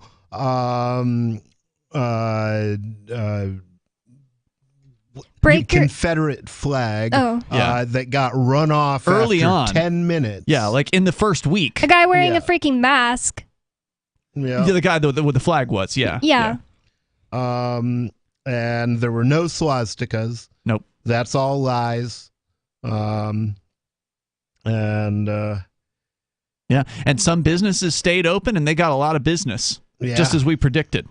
So too bad for all those businesses that closed their doors because some employee complained about the protest. And 2 days ago, I think it was, or maybe yesterday, the police went to some cafe there. Mm-hmm. Do you remember what it's called, Ian? Not offhand. Well, yeah, they went to some cafe that's on Parliament Hill. One of the ones that was open That had been staying open during the protest, and they were telling them to close, and they didn't want to, so there was arrests made. Oh, they actually arrested people there? I'm not sure if it was the owners or what, but there was some kind of, the people didn't want to close, and they were being forced to close, and then there was arrests made. Wow. That's a rumor. Well, I did see footage from inside a cafe where the police were standing outside shouting at them through the closed door, and the cafe owner turns the sign to closed or turns off the open sign and says, "Look, we're not open. We're not letting you in. We don't trust you." He says to the police, "I don't trust you." Wow. And a wise man. They apparently threatened to smash the glass, but I guess they didn't do that, and he didn't open the door, so he called their bluff. That didn't make him trust them? No. So according to Ottawa Police's propaganda account, they claim that 103 people out of 191 arrests, 103 of them were charged. Because remember, we heard the protesters were saying they were being arrested and just cut loose. Ottawa Police is claiming they have charged over 100, and 89 of them have been released with conditions that include a boundary that they are not allowed to attend. So they are not allowed to go back within a certain area of the city of Ottawa on their bail conditions. So we got more coming up here. You can share your thoughts in the remaining moments of Free Talk Live. Coming up, the leaked messages, allegedly, from the Canadian FBI. Join liberty-minded voluntarists, anarchists, and libertarians from June 27th through July 3rd for the 6th annual Fork Fest at Rogers Campground in the beautiful White Mountains of New Hampshire. Fork Fest is a fork of the Porcupine Freedom Festival, which sold out for the first time in 2021. Fork Fest takes place the week after Pork Fest, but Fork Fest is decentralized, which means that there's no ticket cost and no one is in charge. All you have to do to join the fun is reserve your camping site, RV site, or motel room with Rogers Campground for June 27th through July 3rd. There's no better place to celebrate Independence Day than around other freedom-loving activists in the Shire. You can find out more at the unofficial website, forkfest.party. You can also connect with other attendees on the Forkfest Telegram and Matrix chat rooms, as well as the Forkfest Forum. You can find links to those at forkfest.party. We hope to see you there. Forkfest.party. I'm crazy about My Magic Mud. This is the most important oral care product created this millennium, and I'm not kidding. We all have different opinions on politics and issues, but we all have mouths. And I want yours to be as clean as possible, with teeth as bright as they were meant to be. I will never be without My Magic Mud. It's a little surprising, but man, does it work. If you only listen to one thing I say ever, go to mymagicmud.com and get 20% off with code FTL. mymagicmud.com, code FTL. If you want to know the latest about Free Talk Live before we go on the air, all you need to decide is how you want it delivered. It's your choice. Visit news.freetalklive.com to receive our usually weekly news updates by email. Plus, we have a Twitter account at twitter.freetalklive.com, and you can follow us on the decentralized Mastodon platform at toot.freetalklive.com. So please follow us at toot.freetalklive.com and sign up for our emails at news.freetalklive.com. This is novelist Tom Robbins. When my mother was diagnosed with glaucoma, her conservative Virginia physician told her there was only one treatment that might ease her pain and save her eyesight. That treatment was medical marijuana, which he could not prescribe. I offered to get her some and teach her how to use it effectively, but my father objected because marijuana was against the law. So my mother, who loved to read and walk in nature, was condemned to grow cruelly, unnecessarily blind. Tragedies like this happen all the time, but they don't have to keep happening. To learn more about medical marijuana, call the Marijuana Policy Project at 1-877-JOIN-MPP or visit them on the web at mpp.org. There are lots of ways to listen to Free Talk Live. Our podcast has been around since podcasts began, and now the FTL feed is loaded with content besides our full show archives. Did you know that we make it easy for you to customize your podcast subscriptions? We have different feeds, one that includes only our full shows, one with just the Daily Digest, and our main feed that includes everything. You decide what you listen to. It's quick and easy to customize your feeds at feeds.freetalklive.com. That's feeds.freetalklive.com. There are basically two types of advertising, direct response and branding. Radio is great for direct response with its low cost to listener ratio, but audio can't be beat for branding, which is a longer term endeavor. You want to be the first thing that someone thinks of when they think about your product or service. If you have a local business that you want kept top of mind in your community, call the station. If you need national reach, Free Talk Live's got around 200 radio stations, millions of monthly listening sessions, can suit all budgets, and if we don't think we're right for you, we'll tell you. Email me, mark@freetalklive.com. You can stick it to the man and big tech. Join our FTL social mastodon at social.freetalklive.com.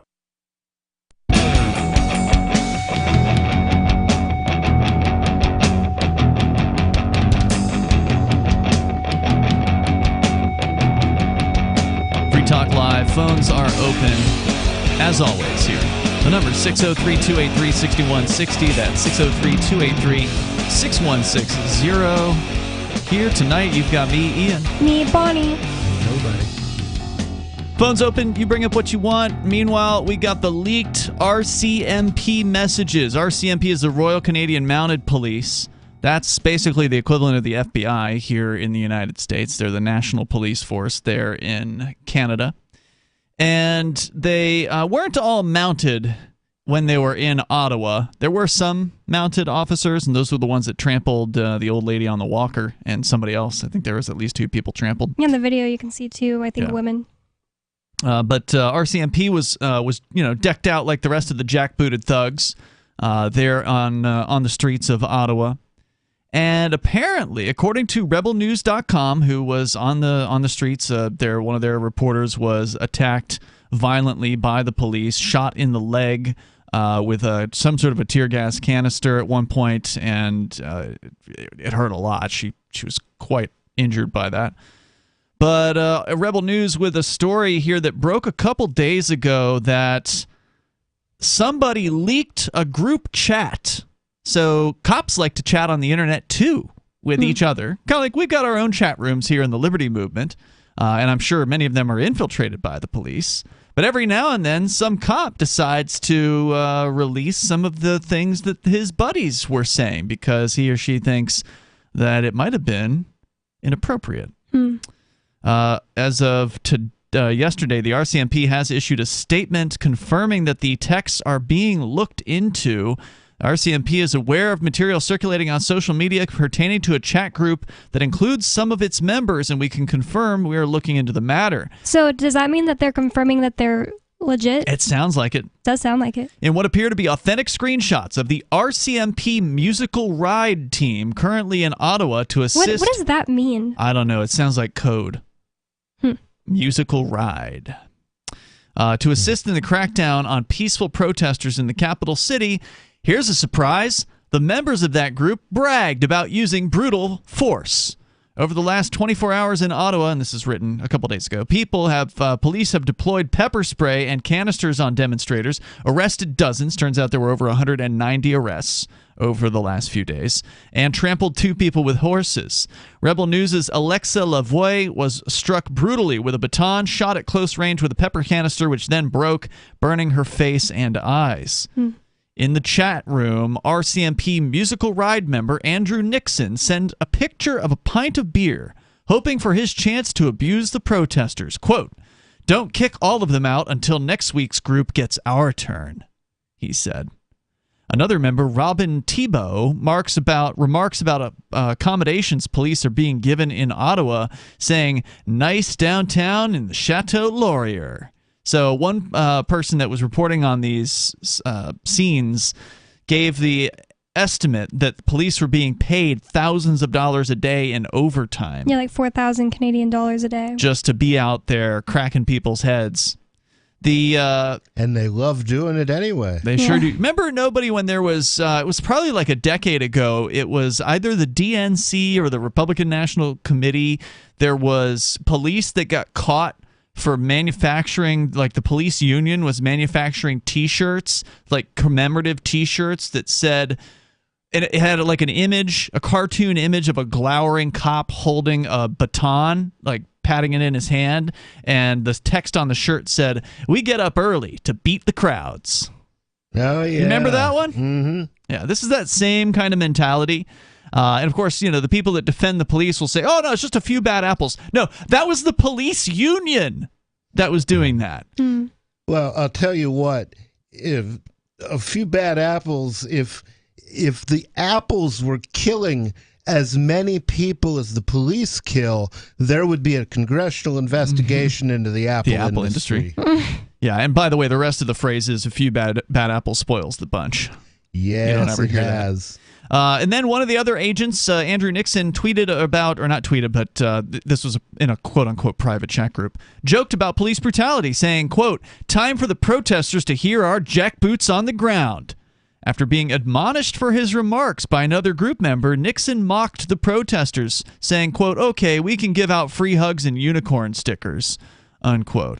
A member named Marka laughs off the prior night's trampling of two demonstrators, one of which had a mobility scooter, by saying, quote, "Just watched the horse video. That is awesome. We should practice that maneuver."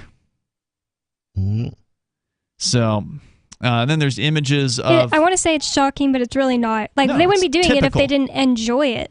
And they wouldn't be saying these things if they didn't think their buddies had the same mindset. Yeah, because they're mob mentality people. They want to be, they're people, they want to be liked by their group. Right. And So make fun of the protesters, threaten violence, relish violence. And yeah, if they felt like these opinions that they held were freak opinions, were unwelcome opinions, they certainly wouldn't be saying them in a chat group amongst their co-workers. No. Also included in the chat group were photos of the police officers sitting at the banquet tables at the hotel. So like the Chateau Laurier that they were staying at. They're at the banquet tables eating, very nice hotel dinners, which, if you've ever ordered dinner large at our expense. Yeah. The Canadian people's expense. Yeah, if you've ever looked at a fancy hotel's menu, you know it isn't cheap to order dinner there. So they were just having a good old time, and it's only cops in this hotel, by the way. Like every person in this hotel room with the banquet area is just all cops. I'd quit if I Sounds worked like at there. hell. Yeah, I'd quit if I worked at that hotel. So that's it. That's the story. That's, I'm sure, not the worst thing that these cops were saying, but that's what we got leaked out. That's what has been released, and like they're saying, these look legit. As far as there's no one saying that wasn't these cops. The RCMP isn't denying it. Yeah. So They said they're looking into it, but they didn't say, "Oh, this isn't us." They would say that immediately if it wasn't. yeah, exactly. So there you have it. That's the latest on what's been going on in Ottawa, and we're waiting to see now what is next, because a lot of the protesters in Ottawa, if you were watching any of the live streams, they would say things to the extent of, "This isn't over. You guys you may remove us from the city of Ottawa, but we can always come back." Yeah, we can come back, and we're not going to forget this. And I think that's one of the most important things that happened here is the state once again showed its true colors. The protesters put them in a position to where either they looked, we discussed this before about civil disobedience. You either make the state look impotent because it does nothing about your civil disobedience, or you make the state look like a bunch of violent thugs because they cracked down. And so first they looked impotent for a few weeks, and then they cracked down. And so if there were people sitting on the fence, well, now they have even more ammunition to say that the state is evil, the state is violence, the state is heartless, the state is just faceless and just awful and inhumane towards other people. One nice other benefit that we've gotten out of this is there's a lot of people who might describe themselves as conservative who are now turning the corner against the police. which is good. Becoming anarchists. I wouldn't say they're becoming anarchists, but they are at the very least critical now of the police. I saw a Twitter poll earlier today with over 5,000 responses asking specifically for conservatives to respond to how they feel about the police and backing the blue, and only 5% of them are still backing the blue, and the rest of them are between being completely anti-police and questioning the police and starting to feel differently about the police. So they're not winning themselves any friends. Time. Yeah, they're not winning hearts and minds by doing what they did to the people in Ottawa. And I think that's a good thing. I'm sorry, were you going to say something? No. Oh, okay. Yeah, I think that's it's a great thing. Let's go to the phones here. Who's this? You're on Free Talk Live. This is Major. Oh, sorry, Major. We only let you do one call per night, so I apologize about that. Do appreciate you reaching out to us. Now, if you want to if you do want to call the show, we will be returning tomorrow night. You can join us online in the meantime over at freetalklive.com. And we do have a chat server, so if you want to connect with other Free Talk Live listeners, you can do that over at chat.freetalklive.com. There are step-by-step instructions there as to how to get on our Matrix server, where you can interact with other Free Talk Live listeners basically around the clock. And it's free. It's open source. Yep, this Ottawa situation is the first time in 2020 in United States or Canada, I don't really know about Mexico, where the police have been extremely violent, this violent against people who are just opposing the mandates. So hopefully enough conservatives see that and realize it can happen in the United States, and they're changing their minds about cops. In 12 days, it might happen in Washington, D.C., so we'll see how the People's Convoy plays out, and we'll let you know. More coming up tomorrow night. See you then. What if you want to hear the latest episode of Free Talk Live, but all you have is your phone, you forgot to download our archive, and you have no data connection? You can call our Listen line at 641-793-0191. That's a long-distance number, so you may incur charges. If not, listen as long as you want. 641-793-0191. The Free Talk Live Listen line, 641-793-0191. Do you feel like your nation, state, or community no longer holds your values? Have you dreamt of a place where people agree that liberty is important and are free to pursue their projects so long as they respect the property of others? There are many people just like you that are discovering freeprivatecities.com. Their social media links are at the upper right of the page at freeprivatecities.com. All skill levels will be needed when the first of the Free Private Cities opens. It's sooner than you think. Stop arguing and build. freeprivatecities.com. Looking for a great real estate investment? Consider New Hampshire, which is ground zero for the Liberty Movement. Your first call should be to Mark Worden from Porcupine Real Estate. He's more than just a real estate agent. He's your New Hampshire concierge. Where are the best places to live? Do you want farm, city, the burbs, or forest? Do you want a duplex or multifamily building so that renters pay your mortgage? There are homes in all price ranges in New Hampshire, and Mark can help with financing too. Invest in liberty and property. Mark Worden can help. PorcupineRealEstate.com. Tired of cancel culture? Sick of mega tech corporations holding an axe over your head? Join the LRN.FM Matrix chat server. It's self-hosted, so no one else can tell us what to do or say. Don't like the existing channels? You can make your own. You can even connect into some of our channels from other Matrix servers. It's federated. For the full LRN.FM Matrix experience, though, you should join our server via the step-by-step instructions at chat.lrn.fm. Chat